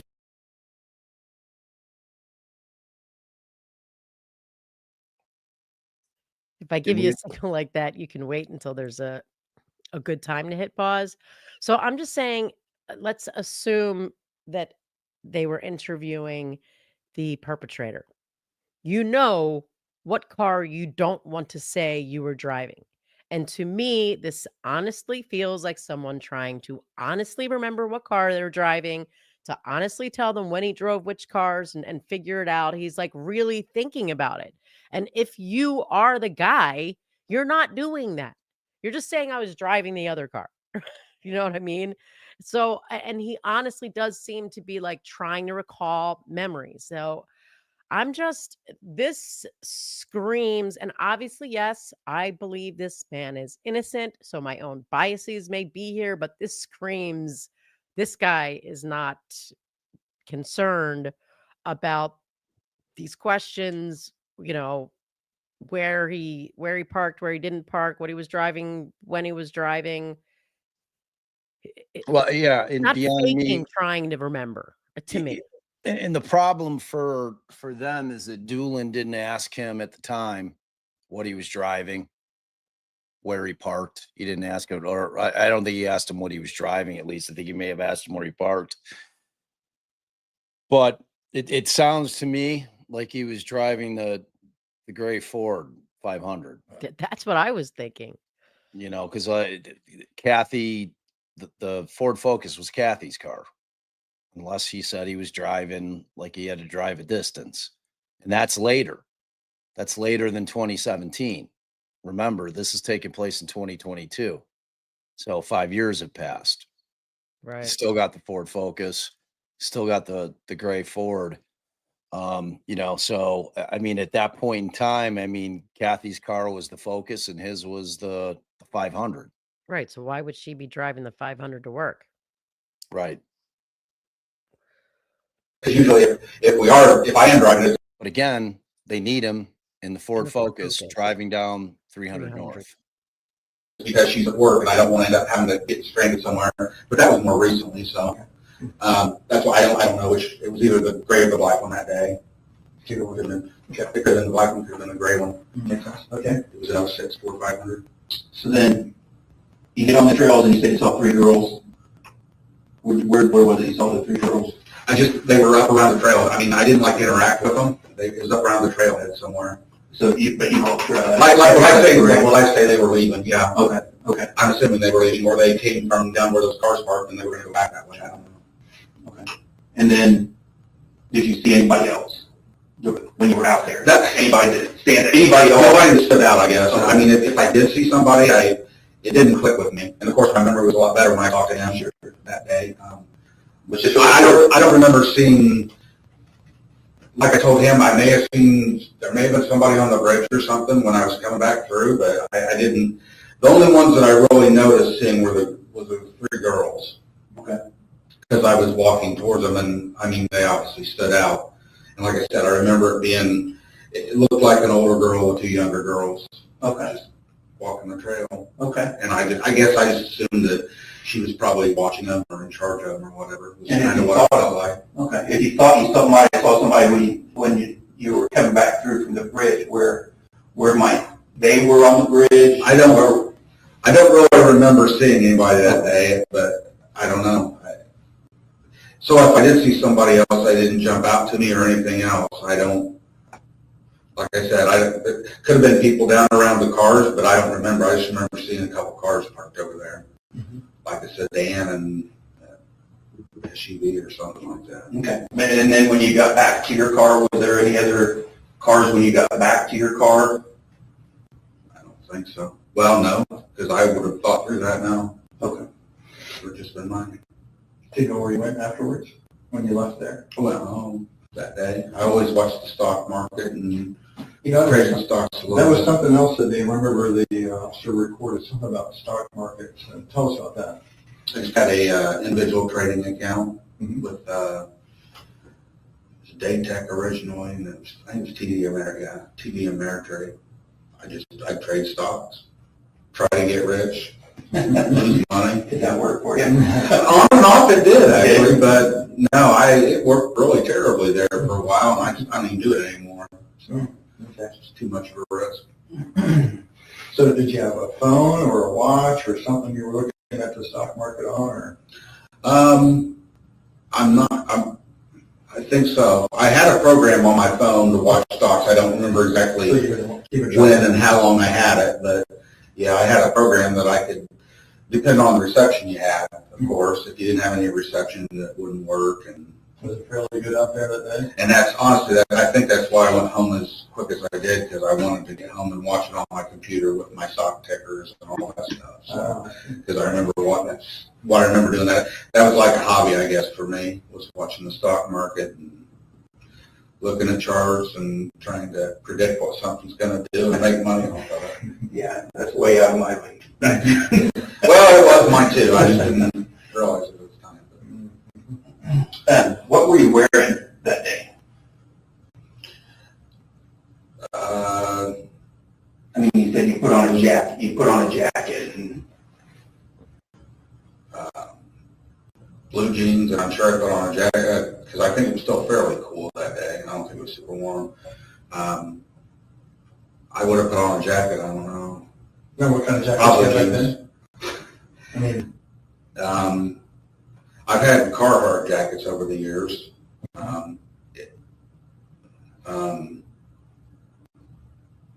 color is your jacket. The one was blue, the one was black. Probably back then it would have been a black one. Had a hood built into it. So it was just a black zip up. I don't even think it was a Carhartt. I think it was an off-brand, but it was like a Carhartt. I could have worn that. I've had sweatshirts like what I threw on today. Hoodies, jackets. I mean, I've got a little bit of everything. Fleece. Anything else you maybe headgear or anything like that? Wasn't that warm that day, but wasn't that cold either. Always kept a hat in my coat, so it would have been like a. So this is not a guy that said I was wearing a blue or black Carhartt. He said I had a blue or black Carhartt over the years. I could have worn a sweater. I could have worn a sweatshirt. I could have worn. So, we were never given correct information, going into this, the way No. I see it. Right. I mean, they tailored everything to what they needed it to be in the probable cause affidavit. I mean, you're hearing his words. And with the 3 girls, just remind me, because I always thought it might not have been those 4, because there's one that was actually 5 girls and one was 4. Was there ever an actual 3? The only one that I could think of, there was a group of 3, and they were near the Mears entrance, trailhead entrance. So if you take that path out to 300 North, like there was 3 girls there, but I think one of them had pink hair because Right. the Rayleigh Voorhees crew was 4. So for all we know, he could have seen a completely different set of 3 kids that were, never even spoken to. And the 4 that everyone has assumed saw Rick Allen or Bridge Guy might not even be the girls that he's talking about. Well, I mean, like the thing that I've always had a problem with, if Rick Allen were a bridge guy or Rick Allen was the person that all the witnesses said, then like why would he be lying about seeing people? When Right, he and might bear in even mind, the reason I was waving to stop you is because I'm thinking again with the jacket, everyone in this town has seen the Bridge Guy pictures and I don't remember if the video's already released at this point as well or whatever it was, but everyone has seen that. There was a sign in his CVS. We have a picture of him somewhere, like I think it was in the CVS break room, and there's a sign behind him of the guy on the wall. They were all So over town. right, They so were, he's again could have just said, if he's the guy, I was wearing a sweatshirt. No, I didn't wear a jacket. You don't even put in the mix of possibilities a blue or a black Carhartt if you're the guy. right. I I mean, ca and no one can convince me that if you're the guy, you do that. When you yeah, know damn well they're looking for a guy wearing that. right, because you can't have it both ways. You can't have it that he's a cold, calculated sociopath who's able to come in here after 5 years, knowing damn well that they're on to him finally, and be able to act all casual like this, just completely casual conversation at this point, completely casual. Just puking out information, like long, detailed, That him that thinking put out him loud, trying to remember where he was, what he was driving, like all these things. You can't have it both ways, that he's that, but then too stupid to switch up what he was wearing so as not to match what the person in the picture that's posted all over the town has been wearing for 5 years. Those Right. two things don't jive. and if you listen to this and you're like, "Oh, I disagree." You're not, like you said, being intellectually honest. You're not leaving open the possibility that you might be wrong. Right. And like I have left open the possibility that I was wrong coming into watching these like, I mean, I remember in the courtroom when they said they were going to watch, I'm like, all right, is this going to be the thing that changes my mind? Like, am I going to see some indication, any indication other than the fact that he should have asked for a lawyer immediately? I cannot restate that enough. The fact that he didn't lawyer up immediately in this concept that seems to be drilled in the heads of Americans, that if you think that asking for a lawyer makes you seem guilty, that's cops making you think that. Right. Cleanse that from your mind. You're protecting yourself. If they're inviting you to their house, I'm going Don't to say trust it the again. man. Don't trust the man. Don't trust the man. They are the government. These guys have been working him now for 40 minutes. And I want to talk about the Reid technique, but I'm going to talk about it a lot more when we get to Holman. And that's REID for those Correct. of you who want to know. And we'll talk about that when we have our guest on, who is a Fed who teaches it. And it'll be a really interesting conversation because Holman really employs it heavily. Right. It's not being employed thus far. So there's no reason to talk about it. It is and it isn't. You'll Okay. see it's about to take a turn. It's about to take a turn.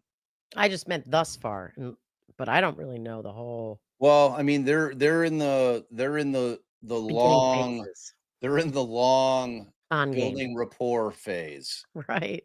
trying to get him to relax, and he seems very relaxed. He seems relaxed. He doesn't seem like a guy who is committed 2 homicides, and he's now sitting in the police station in the town in which those homicides were committed, being asked about the crime itself and where then he was that way.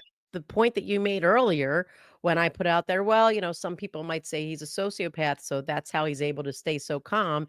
This just resolved that potential question that I thought some people might have for all of the reasons that you just said. Then you don't do the things you just did if you're that sociopath that you Right. I mean, if you've had 5 years to think about, if I ever get pulled in for questioning, this is the way I'm playing it. He ain't doing it. Right. I don't know, what do you call them, skull cap, or just not a big fluffy hat, but a small hat.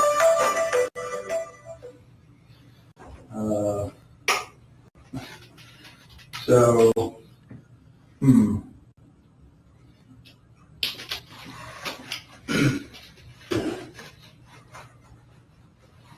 So cap on your head, and anything else you've been wearing besides like what kind of shoes? I mean, not pretty pretty strange to ask a question like that. But what was, you know, because I might probably tell you what kind of tennis shoes I had because I usually make them last a very long time. Well, and I've got shoes that I've had for 10, 12 years probably.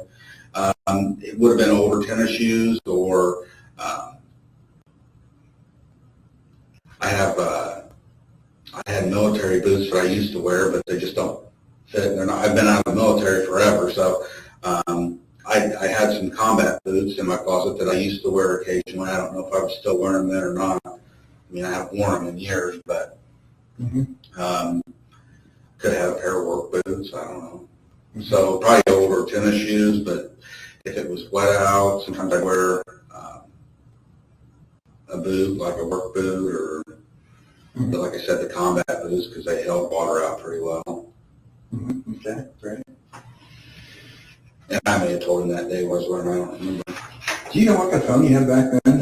You just still have that phone, do you? If I do, it's in the closet somewhere. I'm sure to recycle it by now. Oh, really? Because I've had this for. My other one die. They'll tell me.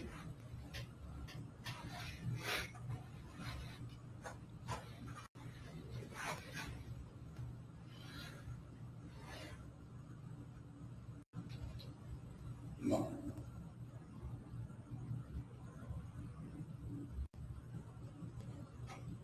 Trying to go where I just went to look at.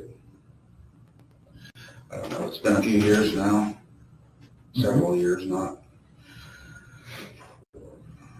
Device.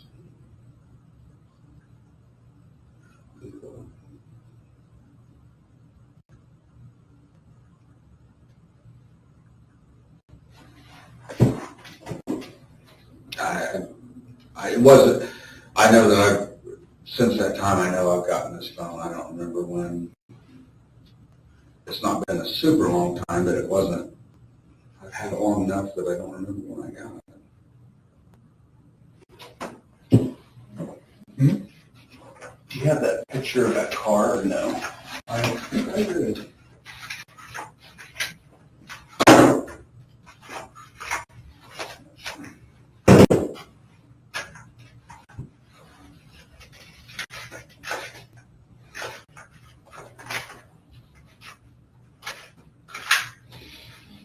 Picture of the car on the road. Here we have them. Likely. Either way. So, a couple things I wanted to ask you after I checked my phone, it's just like ringing like crazy. What we would like to do is to be able to confirm some of the information that you've given us so far, to be able to examine your phone. As you're well aware, phones go everywhere with everybody, and they tell a story about a lot of what people do. And sometimes the information on a phone can confirm, or maybe not necessarily confirm information about what somebody is saying. We have the ability to be able to extract the data from a phone and be able to look at it and be able to tell where somebody was at. Yeah, I know that. Okay. Would that be something you would allow us to take care of, do today, and get it done? How long are you going to have my phone? Well, we ideally would like to have a phone that you had. When you got that phone, did you take the data from the old phone and move it to the new phone? I have no idea. I mean, I always try to save contacts. Right.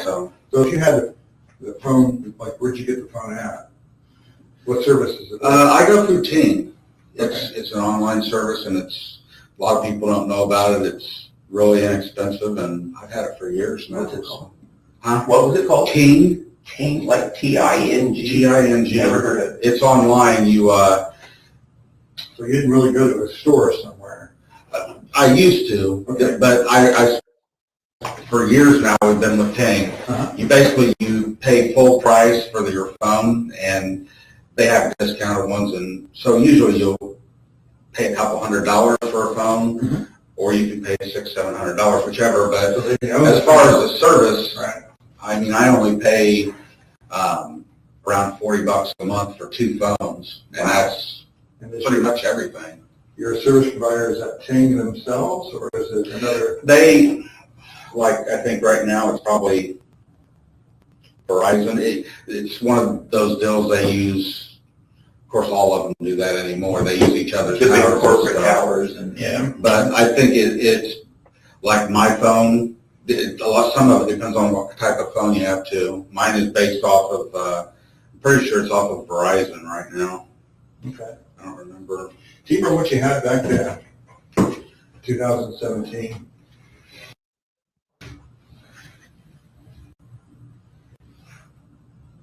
I know I didn't have this one yet. I don't even know if they were making those yet. I mean, as far as service provider. Well, I've had Ting. God, I've had Ting for several years now. So they may, I probably would have had Ting. okay, they may have changed service providers on you. Ting may have used a different service provider. I don't like, since I've had this phone, I've never had them come out and say, hey, we're changing your provider. It's just a, I guess kind of the home system that it works off of. Like I said, it's Verizon. I'm trying to think if it's ever been, you don't hear about AT&T anymore, but it could have been that at one point. Okay. I never had it before we lived in Delphi though, so I know, I'm pretty sure because I always got my phone, I work at Walmart, so I get my service plans through them because I got discounts through them. So I know it's been since I left Walmart, so. Okay. I mean, so I went through regular periods prior, but I've been with Ting forever. Well, so then what I would like to do, if it's okay with you, would be to have an opportunity to look at the phone and examine some of the data on it. Really would like to get to the phone that you had back then. If you think it's in a closet somewhere in the house, I doubt. Actually, I don't have, I mean, when my wife comes home, she'll know. If we have it, she'll know exactly where it's at. Okay, all right. So if it's okay I with thought you, she recycled them, but she may not. we could start with this phone. We'll be able to extract the data from that if that's okay with you. And I have a form that I read to folks before we get started on doing something like that. And it goes basically like this: you have the right to require that a search warrant be obtained before you search your property. You have the right to refuse consent to a warrantless search. You have the right to talk to a lawyer before giving consent to such a search. If you cannot afford a lawyer, one will be appointed for you. I've read the statement rights. I understand what rights are. I do not want a lawyer at this time. I consent to warrantless search by the officers of the police department fully described property, and it'd be your cell phone and another carrier, and authorize these officers to seize any item of data which they consider as evidence. I understand and know what I am doing. No promises or threats have been made to me, and no pressure or coercion of any kind have been used against me. And I would need to have the passcode. Is your phone open, or is it just a passcode, or is it a pattern, face, or what? There's a finger thing, and then there's a code override. Mhm. I guess Go ahead. Any questions? Yeah, we'll try to answer. just, I don't know, it's sounding more like you're, like I'm not gonna be somebody's fall guy. Here's our I thought we were talking, I want to help you. I thought you were trying to find So what I everybody might have that'd be helpful, but Everyone- that's absolutely what we're doing. everyone we talk to, we're trying to eliminate them from any suspicion of being involved in this case. Sure. So I get what that. we want to try to do is get as much information together to be able to show, okay, we've looked and didn't find anything. So you understand what I'm saying? Sure, I get that. I just, like I said, honestly, it amazes me that we're even talking. I mean, it's been so long, and I haven't thought about this much, and it's just like I don't want to be somebody's fall guy, and we're going to try to make pieces of a puzzle fit somewhere they don't fit, so we can close this thing. I get, and I'm not saying you guys. Please don't think I'm questioning your integrity. That's not what I'm saying. I just okay. I mean, I guess that's where I'm at. It doesn't seem like a simple conversation we're having. It seems more like you think I might have done it. So I understand what you're saying. I completely get what you're saying and how I would feel from your point of view. Okay. yeah, But from our situation, what we're trying to do is be able to show what all you were doing that day. Take a look at everything, make sure that we can show that what you're saying is true, okay? Mhm. So that we can be able to say to someone else, whoever's prosecuting this case, look, we looked at Mr. Allen, and he's not our guy. And we looked at him because we looked at his phone. And I was going to ask you something else too, be able to look at your car, and also, with your permission, we'd like to look at your house. And so Okay. all these things are very, very important to us to be able to. No, I get that. I mean, yeah, I'm not gonna, I mean, if you get to a point where you think that I need further investigating and you want to get a warrant, do it, that's fine, but I'm not gonna have somebody going through my house and everything. Sure. I just want to be honest with you. I just don't, I guess I'm starting to feel more like your main lead or something here, and I'm not gonna do that. We just started, did you understand that? Now, this point is so frustrating to me. I mean, he's now realized and said in no uncertain terms that I'm not going to be anybody's fault. He knows. I think he realized long before that, but he had the wherewithal to demand they get a warrant and not consent to these things. And I know that's leading into your point, like this would have been the time to say, I want a lawyer. I'm ending this conversation. I want to speak to my lawyer. You end it. Like the fact it's so frustrating that he was there mentally and he just doesn't do it. I mean, knowing that, hey, you want to come to my house, go get a warrant. He knows he should be lawyering up, yet he still doesn't do it. I mean, what does that tell you? I mean, Right. it's perplexing to me. Because you can't have the mindset that, well, he wanted to seem like he was cooperating and he thought asking for a lawyer would make him sound guilty, because that's the exact same mentality when you don't consent to a search and you say, you guys better go get a warrant. It's See. the exact same thing. Exact same thing. That because we are so far into this, Mhm. that I'm sure you see the news, you see state police doing their thing. Well, For a great while, yeah. we at Carroll County Sheriff's Department, and he's an investigator with prosecutor's office, Sure. we decided to pick through the very beginning of this again. And I And we're understand that, I guess. We're yeah. talking to everybody that was out there that day and trying to and cross the T's, dotting I's. It's nothing more than Sure. that. And I get that part of it. So there's no fall guy. That's not. Yeah, and like I said, I'm not trying to question anybody's integrity. I just, I guess like I said, at the point that you think I might have actually done this, then if you want to get a warrant, search my house, my car, my orifices or whatever, that's fine. I mean, I don't mind you looking at my phone or whatever, but yeah. I understand. I don't think, I guess my point is I don't think it, We're just asking. sure, Right now, I'm just asking. I understand that. So it is what it is, and we're Sure. not asked. So Yeah, I'm not gonna have police out going through my house and stuff, that's just not. that's fine. That's fine. News leaks and somebody here, I just don't need that kind Well, of, we're trying to keep this very discreet because we do understand what you're talking about. I came out of my Buick, which is not normal like I understand. car. So, we're not interested in making your life difficult or anything like that. We're trying to get these things figured out. Sure. Get it taken care of. So sure, with that, so you said you would let us look at the phone? sure. Okay, great. And you help us get to the other phone too? I'll see if I can find it. Okay, all right. So let me go back to that form and we'll get this phone back to our team, which can do that. So I covered this with you. What kind of phone is it? Can you tell? It's a Google something or other. It's a Google.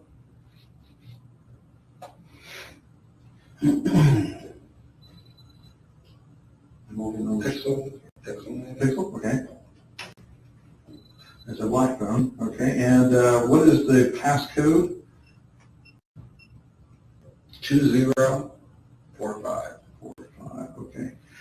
All right, great. So I read this to you, so if you have any questions, do you have any questions about your rights about being able to do this?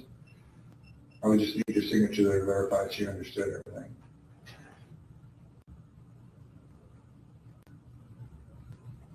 You know what? Let me talk to my wife before I do anything. Okay. I'm sorry, I don't want to do this because I'm cool with it, but at the same time, I don't want her to get pissed off because I don't know. It's okay. We watch TV shows and stuff, and I just, like, I don't want to be associated with this thing, obviously, more than anybody else does. And am I an angel of a person? No. I mean, I'm like anybody else, and I guess I don't want you, maybe I don't want you looking at every website I visited, and so I think I'll talk to my wife, and if she's cool with it, then we'll do it. I'm going to get something, I'm going to show you something just really quick. I'll be right back. Used to crush them to recycle. Sure, do you want to know it? No, I'm good. One of these is colder than the other. So, but no, we're trying to give you a hard time. I am. Again, we're just trying to get these things taken care And I of get for that. a long time, so. I get that, but I guess that's not that I ever question anybody's integrity, but That's fine. it's just I know that it's at a point where, I mean, you want closure. You want closure for a family, and I'm not, again, I'm not, I don't know you from Adam. No, it's fine. I just, So I just wanted to point out that another important aspect of that is like he's like, we watch shows. So that's how you're getting like into this mentality, like, oh, wait a minute, I'm not being somebody's fall guy. I know what these cops do. You hear if they watch, and I don't know if you ever had a well, and I don't want you to talk about it anyway, but you watch shows like that, you get more suspicious of police officers and maybe not their specific intent, but I mean, that's why he's like, look, I'm not challenging your integrity, but shit happens. Yeah, and his bigger point is Delphi is a very, very small town. Right. You'll hear it clear as day in the Holman interview. Now, And he 13 mentioned it. He's like, news leaks. I don't need that. right. People will be talking immediately. You have a full on search of your home. Everybody's talking in town, and it's done. You're done. It's the mere accusation kills your reputation of a crime like this. Period. And he knows that. Yep. All right. The other officers re-entering the room. but you also can't say it's never happened where pieces have been, we find a piece that's close to fitting and make it fit, and I just don't. I just want you to see why we came to you. This is from the beginning. Okay. It's basically tip 74. Okay. That's I understand. I get you. I don't want you to think that we're just randomly coming after you. And you've been. Oh, I don't think you're coming after me. It's not that. You've been completely honest with this. You said, well, what the information you can see right there, Mr. Allen was on the trail between 13:30 and 15:30. That's true. I mean, I don't think that. Time it was. I know I wasn't out there that late. I don't know what I told him that day, but I know I wasn't out there till 3:30 or so. Yeah, it's 3:30. That would be right around 1:30 until 3:30. No, I'm saying when I left. 1:30 would have been more of the time I would have left. Okay. Not gotten there. Because the only reason I remember is because I know I left around 11 o'clock or so because they were getting ready to go do lunch. He could have said I was there. I wasn't going to do the lunch thing with everybody, so And I you just told went us. home and I was going to watch the stock market. Thought it was a nice day, and I'd go take a walk on the trail before I did. Yeah. So things we're asking you is nothing any different than we ask anybody else around there. Yeah. And look at all the stuff you told us, and there's nothing inconsistent here. So.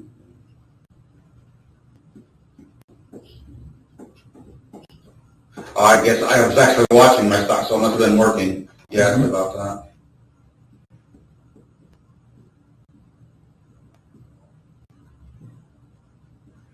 Vehicles parked behind Bridge Trailhead. It wasn't, I mean, it was that farmer's pull-off is where I was seeing these Different people call. Sure, gotcha. And you have the information off my cell phone. So, yes, that's what I'd really like to have, that cell phone in particular. But again, that's why we're here. Sure, and I get that. We're trying to put, if there's any pieces you missed or anything that you can recollect. Sure, and that's honestly, that's what I thought this was.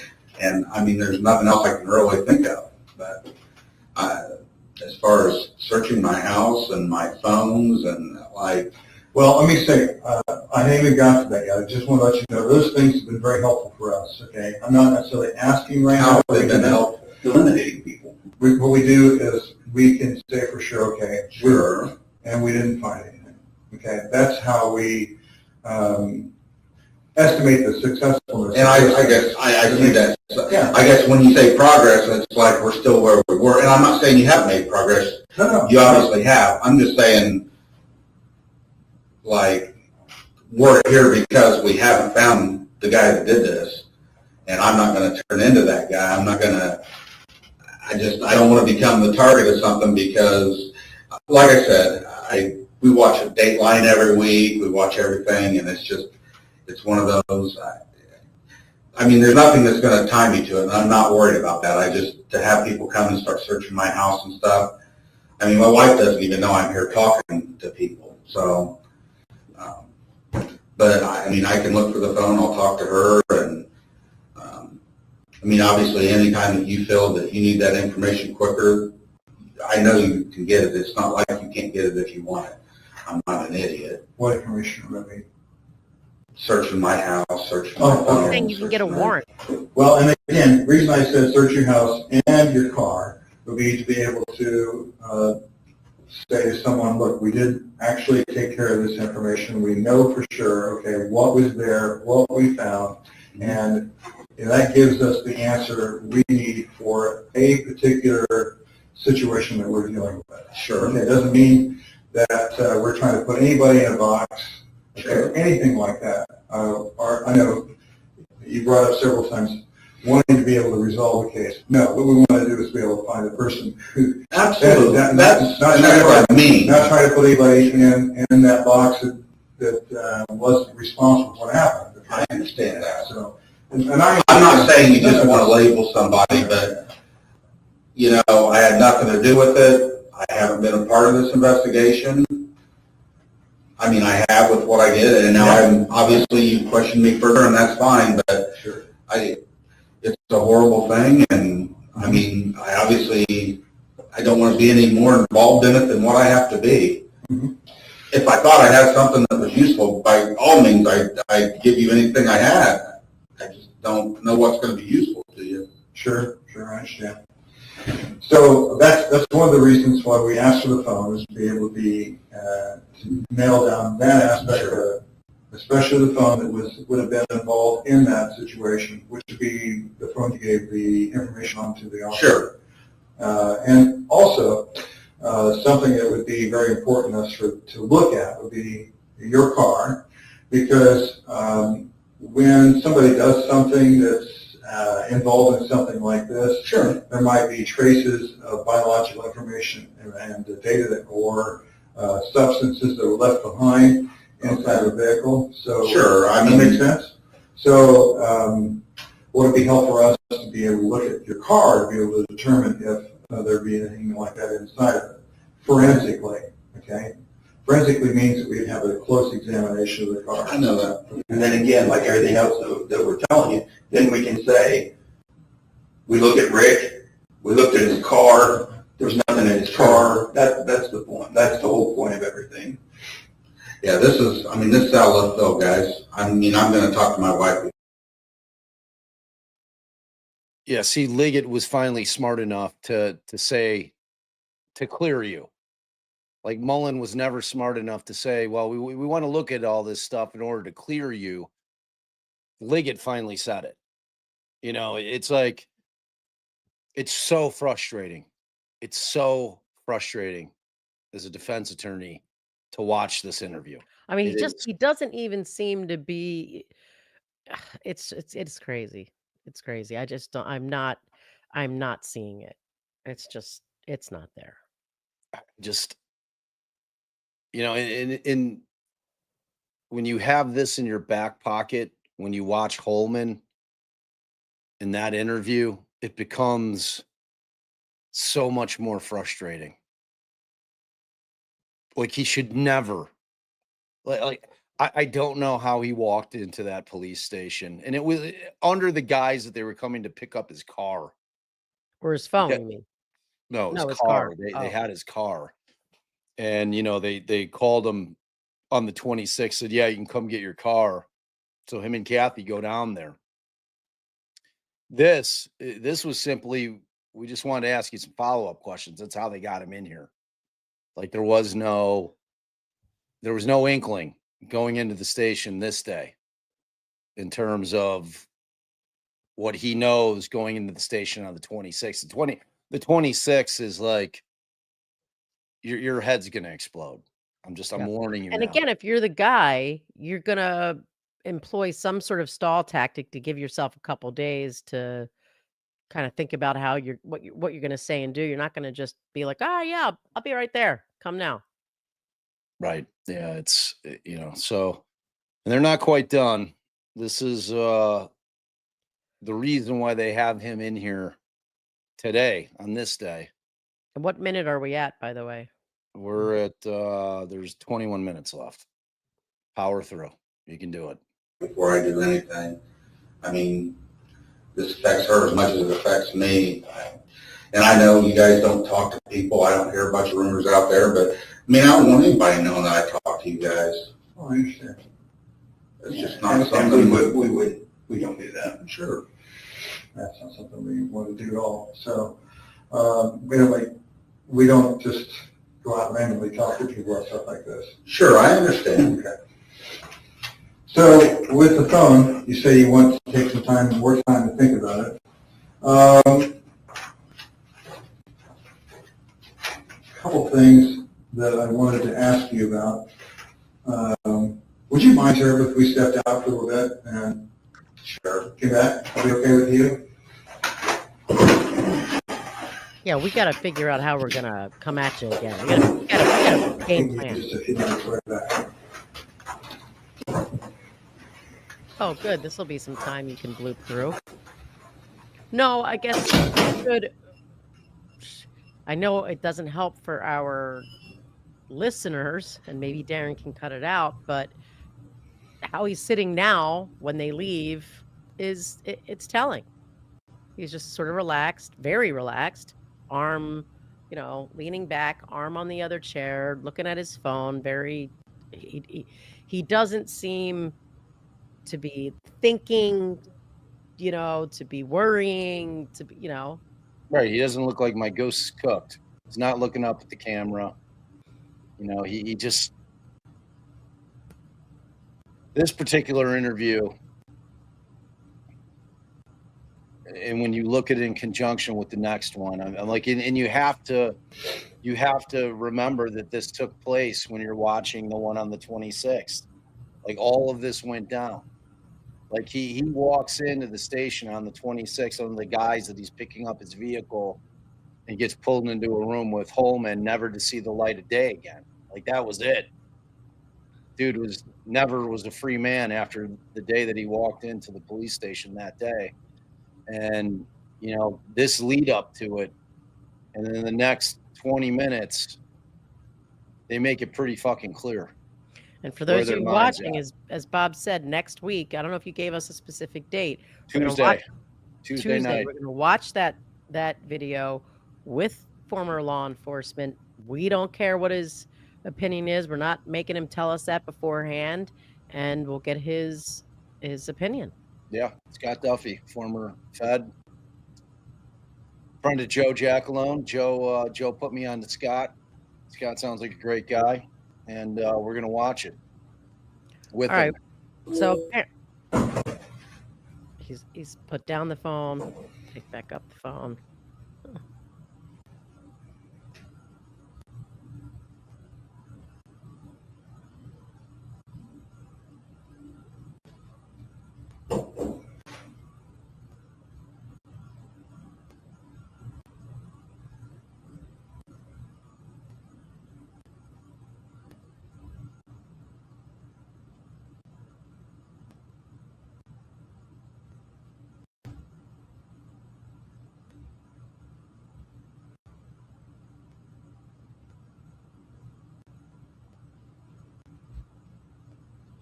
All right. Well, I guess we've got a good look at his demeanor. We can fast forward now. So it's not a bunch of dead air.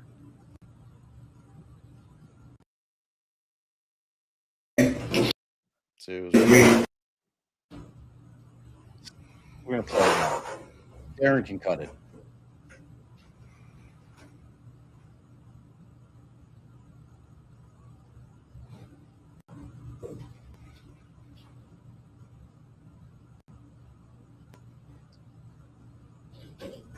Just to be clear, he could have left at any point. Right. He could have left 2 minutes into it. He could have left immediately. He could leave right. He could have left right now. Like once Could they have left were, right now. they said, He "Can is- we go out to talk?" He would have been like, "You know what? I got to go anyway, but I'll come back and talk to you guys another time. No problem." He is free to leave. And they And couldn't hold him. Sociopath probably would have. And I know I just keep going back to that because I'm trying to get in the mentality of someone who's going to explain away how casual he's been. And like you said, there's you got to be able to piece your two personalities together. Yeah, I mean, that thing just does not add up. No. Right, I they're mean, about to come if back. you've been sitting on this for 5 years and you're the guy, you He know watches a for- Dateline a week. He Beyond that, knows. if you've been sitting with this deep, horrible secret for 5 Right. years, you've worked through this day in your mind a million times. If they ever come to me, what I'm going to do, what I'm going to say. And I'm not going to You're say not just walking around oblivious to the fact that you've committed a horrific double homicide that is still unsolved. You're not oblivious to that. He wouldn't be oblivious to it. And you wouldn't come in saying that you were wearing something that was similar to Bridge Guy. You wouldn't be possibly. saying, Right. the two concepts of him being a sociopath who could just skate his way through this video or this interrogation so easily, coming off so casually, and then being so stupid so as to not change up what he was driving or what he was wearing in order to just distance himself. It doesn't jive. It does not work. Not in my world. It may in your Not world. mine. It doesn't work. It doesn't work in my world. Hey, how you doing? So what I want to do is kind of show you some of the stuff that we do have here. Why it's important. Why it's important we get your cooperation. One of the things that you told us was that you have driven out there in your car, and you think you've driven out there in your car. We have a picture of your car that shows it was going out to the trails that day. Okay, and now one of the important things for us is to help understand exactly where you were at that day, what was going on. You've already told us that you were out there. That's really, really important. Sure. For you, okay? obvious. So with that, what I wanted to do is try to help you work through this whole thing. I'm going to be completely honest with you. We've been able to talk to your wife, talk to your daughter already. Well, this is all happening. We had time to do all of that. Sure. And we've heard that you had some issues, even at one point put a gun in your mouth, that you were going to do something to yourself, maybe 3 years or so. Yes. And, you know, look, there's a lot here that we need to get clarified, okay? As you well know, we have pictures of an individual that was on the bridge. And to some great degree, you described that individual as wearing, yourself as wearing blue jeans, a jacket that's of the same color as that. You described the hat. It's hard to see the shoes, but they're kind of brown, okay? And this is a picture that was taken with the phone of one of the girls. Okay, I understand that. And the question needs to be, is that you? If it was taken with the girl's phone, that is absolutely, I mean, it's not me, but I never have met these girls before, so even if I thought it looked like me, if it was taken with the girl's phone, there's no way it could be. I've never met them. I've never seen them.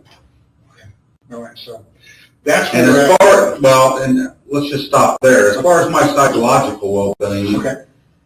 it has been, I've been dealing with that for years. It's not something new. It's not something because I went out and killed girls. Now I've got psychological problems. Have I had issues? Did I stick a gun? I know how a gun works, and I wasn't going to shoot myself that night. It was probably a cry for help that night. You've obviously talked to my wife, so it is what it is. But I know that you haven't talked to anybody that knows me, has been around me, my family, not my family, that thinks that I may have been involved in this. But what is this image, this person right here, he's wearing like a Carhartt jacket, just like you just told us. Okay. He's wearing the same clothing that you just told us. We just need to know what happened. Why? Sure. I said I was wearing blue jeans. Now, I think blue jeans is a pretty common thing that people wear, and I said I was probably wearing a black or a blue coat. It could have been a Carhartt, a zip-up with a hoodie in it. I've had black ones. I've had a blue one, or a blue one and a black one. I guess, you're taking what I told you I was wearing and saying that that's me, and So the other kind of, and you're serious. You literally want me to, you want me to say that that's my car? we looked at, it matches everything. That is your car. Okay, well, I'm saying that picture, it's like, okay, Yeah, no, that there's zero doubt that that's you. I don't even, okay, that's We're fine. just showing you what we have and why we need to eliminate it. That's Well, sure, the point. sure. All right, well, we're all done here. Here's what Unless you want to arrest me. That's Here's fine. what I want to say to you at this point. Look, we have a lot of information here that we need clarification, Sure. and that's exactly why we're talking to you at this time. Well, and that's And fine. so what we want to do is be able to Okay. take a look at your cell phone, take a look at all the data, help us out. That would be great. Or, conversely, in this situation, we've already talked to your employees, and we already know that and we haven't told them what we know about this. We haven't said anything about that. But they say you're a nice guy. And I believe you're a nice guy. Oh, okay. Look, I have no reason. Let me paint a picture for you. We went to your house. No, you got a job to do, and I get We went to your house. You sit down here, and We went to your house this we're morning. having a conversation, and We went to your house this morning, and what we did was knock on the door. You let us inside. We had a nice conversation. And that's great. That's really positive. You came here to the center and drove down. You rode in the car with us. yeah. And we had a chance to sit down and talk. And not a fellow who is, I think, a mean fellow. You're not the kind of guy that would go out and do something malicious to somebody. So a lot of what we're trying to get figured out here today, right now, is exactly what's going on here. Why is this information showing us one thing, but then you're telling us another? What is it showing you? What? This information I'm going to say just say that is my car. I told you I could have been driving that car. Yeah, that's right. I don't know what it is but this seems to have taken a turn, You're sitting here and you're talking to me, and you're asking me things, and I get that. Most people, But now it's turning into, most people have wanted to be eliminated from this. well, sure. That's I don't want to be included to begin with. So until the point that you have something that tells you that I did this and you want to subpoena or arrest me or something, I've got nothing to worry about. So I'm not real concerned here, but your attitudes towards me have definitely changed, and I don't like the fact that, it feels more like I'm being interrogated, and so then you're going to tell me that you've already talked to my wife and my daughter and stuff. Like, how straightforward is that? Well, what would you? Okay, let's turn everything around. Tell me what you would do differently if you were in our situation. You had this information. How would you react? What would you do? You do the same thing that we were doing right now. What information is it that you have? We have. You have that I was out there, and I told you from the very beginning that I was out there. Yes, you did. I didn't hide it. Did you see this guy? I didn't know. Okay. I told you. I see the only person that I clearly remember seeing that, and this isn't from today. I mean, this is the next day. The only people or person that came into my mind were those three girls that I seen.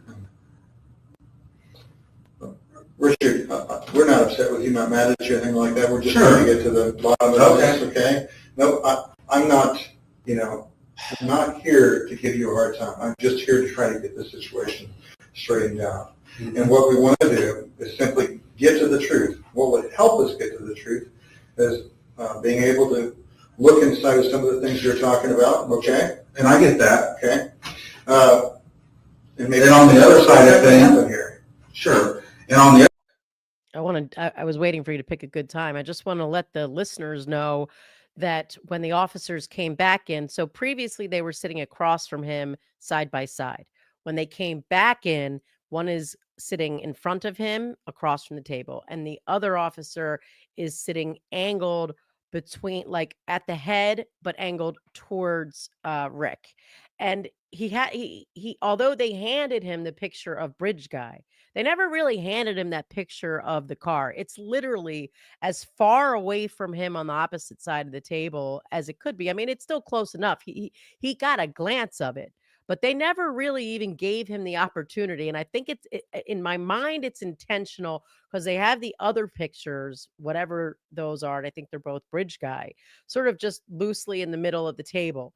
And they've got that other one. They pulled it away from him right away. They intentionally never gave him the opportunity to full on look at it. So, And beyond that, they didn't indicate that that was a picture that was taken from a vehicle that was on 300 North. They don't say that. right. They don't say that. The words this was taken and it's on 300 North, because he would have said, well, then it can't be my car because I wasn't on 300 North, the old country road. Right. You know, I mean, the way that it plays out, you know, I mean, this is how cops operate. You know, we now know they think he's the guy. Right. He now knows they think he's the guy, which makes the Holman thing all that more frustrating. The other side of things, if I thought I had something that was going to help you, that would, you know, what do I have that's going to help you? Okay. Well, I have some questions we can go through here, if you don't mind. And I think we're done. we have some other questions here that we could go through here. And what I could do, Want to hear questions? What does that hurt? some of the questions that we can ask you are simply this. And I don't want you to feel like these questions all sound strange and it'd be very, maybe even accusing in nature, but I want you to understand I'm not trying to offend you. But they help us out. They help us out by getting to a little bit farther along in this matter. So, I don't know. Like I said, you went, you talked to my daughter and my wife. What do you want? What? I can't tell you what happened. I can tell you that if that picture was, I mean, you can sit and take anybody and say, well, if they were wearing this and wearing that, that could be them. If that picture was taken from one of the girls' phones, Here's the it's not problem me with that. because I've never met them. No, but listen, here's the problem with that. You know why you can put a lot of people and say they're wearing blue jeans and a blue coat, but you know what the difference is? No, you said you were there. Well, sure I We did. have people that saw you. Okay. Ricky said you were out on the bridge yourself. There aren't that many people that saw me. I mean, I'm sure I didn't miss that many people. They walked behind me, I guess. You said that you were out on the bridge, this bridge, yourself that day around the time when this happened. No, I didn't. You said you walked out onto the bridge. When we talked to you earlier, you said that you walked out to about the first platform or within that area down the bridge. That's what you told us. So we know that you were on the bridge. Of course I was. Okay? And I told you that. And with that, you know, we can say that, is this person you? That's the question. Is that person you? That's the question we have to answer. Sure. Okay? So if that person is you, we know this person followed the girls all the way to the other side of the bridge and then told them to go down the hill. Follow the. I don't even know what you're talking about. Like you're saying, go. Okay, so the bridge here, okay, this is the girls walking towards the other side of the bridge from where the trailhead is at. The other side. The other side of the bridge. And this person followed them all the way to the other side of the bridge where the... Yeah. So let's just... And told them to go down the hill. Okay, so let me stop here. I don't appreciate you trying to talk me into this. No. This is what I said. You're trying to change my words around. I told you I was on the bridge. Now you just told me this is... This is the trailhead side of the bridge. Over here on this And side. you're saying I told you I walked on the bridge. You said you walked on that bridge that day. And that first trestle is somewhere, Back there? Okay. it's somewhere over there. Help me understand. Okay, you came out this far. We know that. I did. You I came didn't go out out that you far came that out. You came out that far. Is what you told us. I'm not gonna tell you how, I can't tell by that how far out I was. Okay. I'm just telling you, you're saying that's me, and you're saying this is the far side of the bridge. I don't even go out that far anymore. I haven't for years. Okay, for years, but back then, that was in 2017, okay?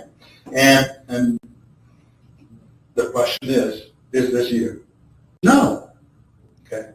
So you're telling me that this person was out there on the bridge and wore the same clothing that you had Oh, on that Jesus. day, but you didn't see You them out can't there. tell that's a black Carhartt coat, a blue Carhartt coat, a pullover. I told you I could have been wearing this. The two kinds of clothing you said you wore that day was either a black Carhartt coat or a blue Carhartt coat. Okay, you said you had blue jeans, right? Yeah. Okay. And I've had other jackets and Okay, so put yourself in my chair. I guess what I'm saying is I'm not going to tell you I wasn't wearing a black Carhartt that day. I told you I could have been. I don't know if that's a black Carhartt. And if it is, it's not mine, it's his. And you said you had a hat. You normally wear a skull cap, which covers. I said I carry one. Carry So one. if I was wearing one, it would be like a skull cap or a smaller type of hat or something. Okay. So this is the situation we're at. Okay. Basically, this: either you were out there to do this to the girls, or you were out there to be able to introduce the girls to somebody else. Okay. Good luck finding anything that points in that direction. I mean, it's not me. You're not going to make me believe it.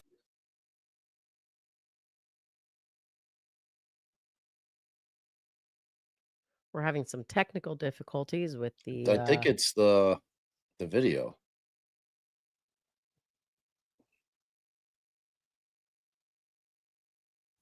Let me see. Well, look at the counter, the time. 1:24:39. So it's not progressing. Oh, now it went to 1:24:58. Oh, what the hell? One,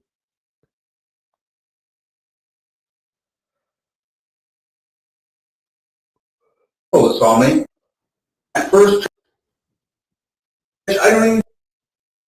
So, kinds of clothing you said you wore that day. I'm not going to tell you I wasn't wearing a black Carhartt that day. I told you I could have been. I don't know if that's a black Carhartt. And if it is, it's not mine, it's his. And you said you had a hat. You normally wear a skull cap, which covers. I said I carry one. Carry So one. if I was wearing one, it would be like a skull cap or a smaller type of hat or something. Okay. So this is the situation we're at. Okay. Basically, this: either you were out there to do this to the girls, or you were out there to be able to introduce the girls to somebody else. Okay. Good luck finding anything that points in that direction. I mean, it's not me. You're not going to make me believe it. Oh, what the hell? try refreshing the screen that the video is on.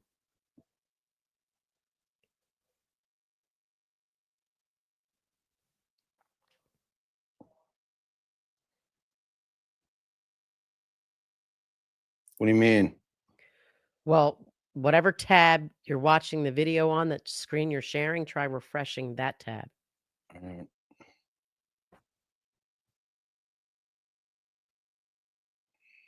Starts it all the way at the beginning. That's all right. We were at 1:20 something 53. I don't know. Or then thing that you. 127 or something. 53, I think. Find anything that ties me to those murders, so I'm not really that concerned. You know, you went from trying to, I don't know what you want to say, get my trust and then slowly lure me into telling you I killed somebody and I'm not going to do it. You know, I don't know where this changed course. I'm not trying to give you a hard time, really not. I just want you to put yourself in the situation where we as police officers are looking at all the evidence that we have and what you've told us right now, okay? Mhm. okay? Not trying to give you a hard time, just want to make sure that we get everything taken care of here. That's why we wanted to look at the things that we wanted to look at. And that's not We're not trying to give you a hard time. We're just saying that we Trying to- think you're the murderer. Trying to put this thing on you. Yeah, we're not trying to give you a hard time though. going to happen now. I mean, like I said, we're done here. So arrest me or take me home. I understand. So Arrest me or take me home. I'm done. these, This is stupid.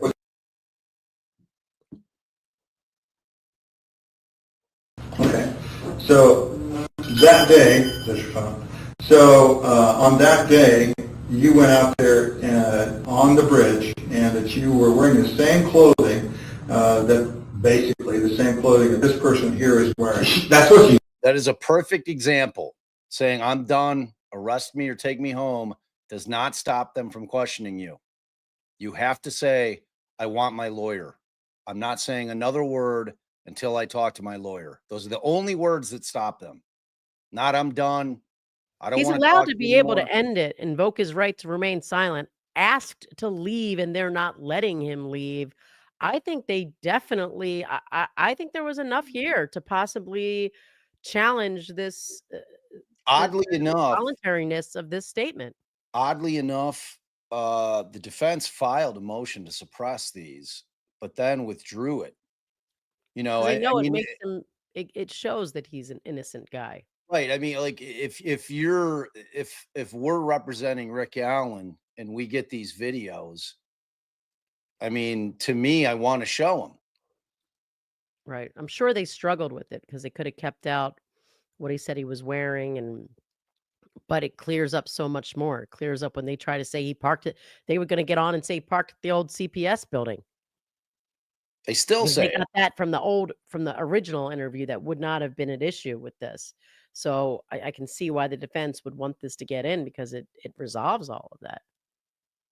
Thing. I don't know how you can tell that that's a black Carhartt coat, which is what I told you, a black or blue Carhartt coat. Never mind. This is ridiculous. You're trying to tell me that I gave you a description of this guy and I didn't. I mean, we all looked at this thing for months and years, and to me that doesn't even look like a Carhartt coat. But you can't say it's not, can you? I mean, neither one of us can. Okay, you're right. Can't say it's You're not. I mean, we can't say that it's not a Carhartt coat. We can't say that that hat isn't similar to the one that you have had at one point. So, They drove him there. He can't even leave. Okay. with all those things in view, You've lost my trust. I'm not going to talk to you anymore. This is stupid. Now you pissed me off. well, I'm sorry about that. Okay. And I have, Are you arresting me? well, I really want to try to get Are this you thing worked out, arresting okay? I want to try to get this thing worked out. He almost left. Am I free to leave or not? You've always been free to leave. Thank you. You're an asshole.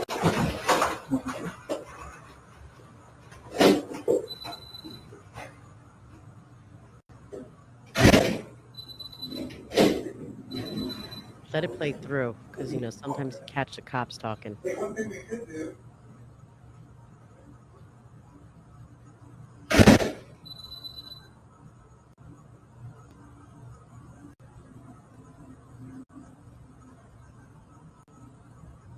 Not hearing anything, but we're just going to let the last couple seconds play. There's about, 45 more seconds. I don't know, though. I mean, I just can't imagine people. All right, let's.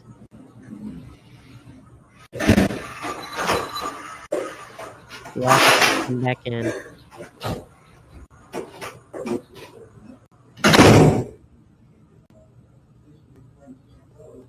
He's wearing the same clothes. He's wearing the same clothes. I could hear him talking a little bit. Yeah, I heard him say he's wearing the same clothes. Well, so there you go. So Intellectually honest people have got to see that doesn't coincide with what with what their thinking is, with what they've been told from the beginning. It's not even the words that he spoke, you know? So let's go. Let's thank a couple people and Yeah, and I mean, here's your takeaway, kids. Don't ever, ever, ever talk to police without a lawyer present. Period. Ever. It's so simple. It's so simple. Those two lawyers who stole our shit, the shut the fuck up lawyers, it's been our rule since we graduated law school. Period. You shut the fuck up. That's it.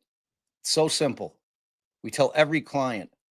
And the fact of the matter is that we have repeat clients that even though we've told them that. right. And I tell them, I don't even want you talking about the weather. You literally say no words. And that's a lot of, like I said before, why they ask some questions that seem like nothing because they want to see how you're perfectly happy and willing to talk to them then. But then they ask you what they want to know and you shut the fuck up. This is a good question. What if you're reporting a crime? What do you think? I Well, mean, are they right, going to be it's able to different. connect If you to the you're crime? reporting a Jim Muggley? crime, if you're reporting a crime, that's one thing. Once they I invite don't you know if in, I would do it even if I was reporting a crime, depending on the circumstances. you'd report a crime. I guess it depends on the circumstances. If you have driven by a bank robbery and you're a witness to it, and you're pretty sure that they're not going to think that you're one of the bank robbers trying to get ahead of it. Oh yeah, I just saw this bank rob. Here's my thing. You don't talk to the police without a lawyer. If you want to go ahead and report crimes to Muggle, go ahead, man. You've All been right, I'm going to warned. let you say goodbye to the people. All right. Bye, All right. everybody. All right, y'all. Okay, remember next Tuesday we're gonna do Holman. Hey, don't forget We're to gonna- thank everyone too. I will, babe. All right. I will, honey. And so that'll be Tuesday. And I think we're doing that at 7 Central.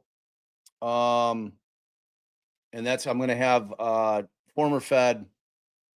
His name's Scott Duffy. Google him. Dude's legit. Did it for a long time. Really smart guy. And I have no idea where he sits on this case. So, for those who like to call us an echo chamber, which is the absolute opposite of what we are, I have no idea what he's going to say. He may say, oh, that guy looks guilty as hell to me. We'll find out. We'll find out together. But what you'll have to do is act like adults, no matter what his opinion is. Just like anytime I have somebody on. Yeah, there you go. Scott's on STS all the time. So we're looking forward to that. It'll be great. It's going to be very frustrating. It's going to be a very, very, very frustrating experience when you're watching the Holman interviews because that thing. I mean, he employs the read technique from beginning to end, like textbook. With all the steps. So, all right, let me whip through these. Nicole W, new member. Family hug. Welcome. Thank you. Casey at the bat, gifted 10 DD memberships. Appreciate you, Casey. Thank you so much. Family hugs. Family hug. Thank you, Casey. Member 14 months. We appreciate you so much. Hopefully you were there last night for our members only. That was great. We had a blast. Jason, he should have never signed anything. Absolutely. There's no question about that. Thank you for your generosity. Melissa, how long does the appeal have to get the transcripts? I mean, it's going to take them a while. And it's not just the transcripts, it's the whole record. They have to get the whole record put together. It's going to take months, and then the briefs have to get written. First the defendant's brief will be written, and then the government will respond to that. And then once the briefs are submitted, the appellate court's they're going to take a look at it. It's going to take a while, 18 months, 2 years. I mean, appeals just take a long time. Dr. Vonda K, and thank you for your generosity. Dr. Vonda K, Carol had a good question. How they get them down there? I didn't want to tell you because they told you. They were out at the house that morning. They let him in. He spoke to him, and then they ended up driving him down there. Just saying, under the guise that we just wanted to ask you a few more questions. We'll bring you right back, that type of shit. So that's how they got him down here on the 13th. On the 26th, they end up getting him and Kathy down there under the guise that they're coming to pick up their vehicle, which they ultimately did get a warrant to search, in which they did, and found nothing in. And thank you, Carol. Dr. Vonda gifting 5 DD memberships. Appreciate you. Kira, how do they use the photo circulating in the car? How do they use the photo circulating in the car? I'm not sure I understand the question. Kira, if you're still here, follow up with it. Clarify your question for me because I'm not sure what it means. But thank you for your generosity. And you don't have to send a super and just clarify it in the chat. Casey at Bat gifted another 10 DD podcast memberships. Thank you so much, Casey, for your incredible generosity. Dawn Burke, OG. Thanks, guys. Fam hugs. Oh, fam hugs. Dawn came in again hot with $20. Thank you so much. Thank you for all your hard work. Thank you for hanging with us all the time. Dawn came back. Please explain the read technique. I'll get into that a lot more when we have Scott on. And frankly, I'll let a pro describe it to you, and he'll give us blow by blows as we're going through it. But thank you so much for your generosity. Jason, they've caught the Hoosier Ned Flanders. Hey, diddly diddly. History and homicide, do you believe they genuinely think they got the right guy, or is there a chance that they know that they railroaded Rick? I mean, it depends on what time frame you're talking about. You know, I mean, I think that they think that they got the right guy. You know, I mean, in light of all the other things that are coming to light, I don't know how they think that. I think it was desperation at that point in time. I'm not willing to dismiss the concept that Liggett was running for sheriff. Got him a big win. I mean, you hate to think that there's cops out there that would railroad somebody that they knew was innocent. I mean, it makes your skin crawl to think that that exists in the world. And we know that it does. It does it in this particular case. I don't know. I mean, I think that they have the right guy. But thank you so much. Christy Silo. Hey, Bob and Allie, I've been waiting for you guys to cover this. Thank you. Thank you for your generosity. We appreciate it. Sarah, if I had $1 million, I would hire you two. Every time my son's father sues me when he's bored, you guys are awesome. Appreciate that. And I hope your ex gives it a rest because that sounds exhausting. Jason, thank you. Note how they were sitting. Yeah, Allie pointed this out as well. Before they were on one side of the table, now they are in his personal space. They have him boxed in. Absolutely. I mean, that's when they were applying the pressure. It's when they pulled out the pictures. You know, and you could tell Mullen was uncomfortable with coming at him. You know, it's like from the human side of this, you know, that's why I'm always trying to tell you, cops are trained liars, you know, and I think that there has to be a level of confidence in terms of conducting these types of interviews where you're just able to kind of like forget about the good-natured chatting that just took place for the past hour. Now we're going to accuse you of being somebody who's committed double homicide, the most unthinkable of crimes. You know, like to switch gears like that, you could see initially that Mullen wasn't real comfortable with it. You know, yeah, I mean, that's a hard watch. That's a really, really hard watch. It's a hard watch for me. You know, like I just try to put yourself in that moment. Like try to put yourself in that moment. If you're an innocent person and you're getting that thrown at you, try to act it out in your head. What would you be doing? What would you be saying? You know, you know that the world will be watching these and monitoring your every move and pontificating about what crossed arms means. And is he leaning forward? Is he leaning back? Is he getting angry? I could tell you right now, I'd be pissed as hell. I would have been exactly like he was at the end if they were trying to pin this shit on me. I mean, like, how do you think you'd take that? Like, just like, wow, that's surprising. It wasn't me. I didn't do it. I mean, you can only say it so many times. I mean, you're going to try to answer their questions to a certain extent. If you've made the terrible mistake of not having a lawyer with you who's going to shut that shit down immediately, you know, I mean, if you're in that position, I mean, it took them forever to walk. It took them forever, ever to walk. Thank you, Ann. Appreciate you. Love this community. I can only watch these videos with y'all support. Well, we love you over here, Ann. You know that. Nay, member for 9 months, absolute assholes. He genuinely tried to help. That's how I feel. Others see it another way. It's interesting.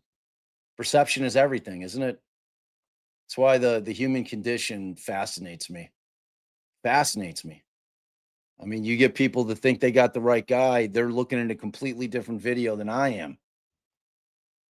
And I can't sit there and say that they're wrong. I mean, they're entitled to their opinions, just like I'm entitled to mine. You know, I mean, I would certainly challenge them on certain things. You know, I would ask them that question. Let me put you in Rick Allen's shoes. Why don't we act it out? Let me see how you'd respond. But you can really never reenact it, because you can never actually create the amount of tension that actually exists in that moment in time if you're trying to reenact it. So it wouldn't be authentic. You can only experience it if you're experiencing it. Like there's almost no way to work your mind into tricking yourself into thinking, okay, well, they are now accusing me of this crime that has haunted this community for 5 years, and the entire community, and shortly thereafter, the entire world's going to know about it. And I mean, your mind must be going a million miles an hour in that moment in time. So much. Excuse me. JD, last but not least, thank you so much for your $10 generosity. Appreciate y'all as always, and we appreciate you back. All right, that's it, y'all. Ran about 2:45. I'm doing something tomorrow. I don't know what it'll be. It'll be like mid-afternoon. Probably be talking Reed. I'm excited about that.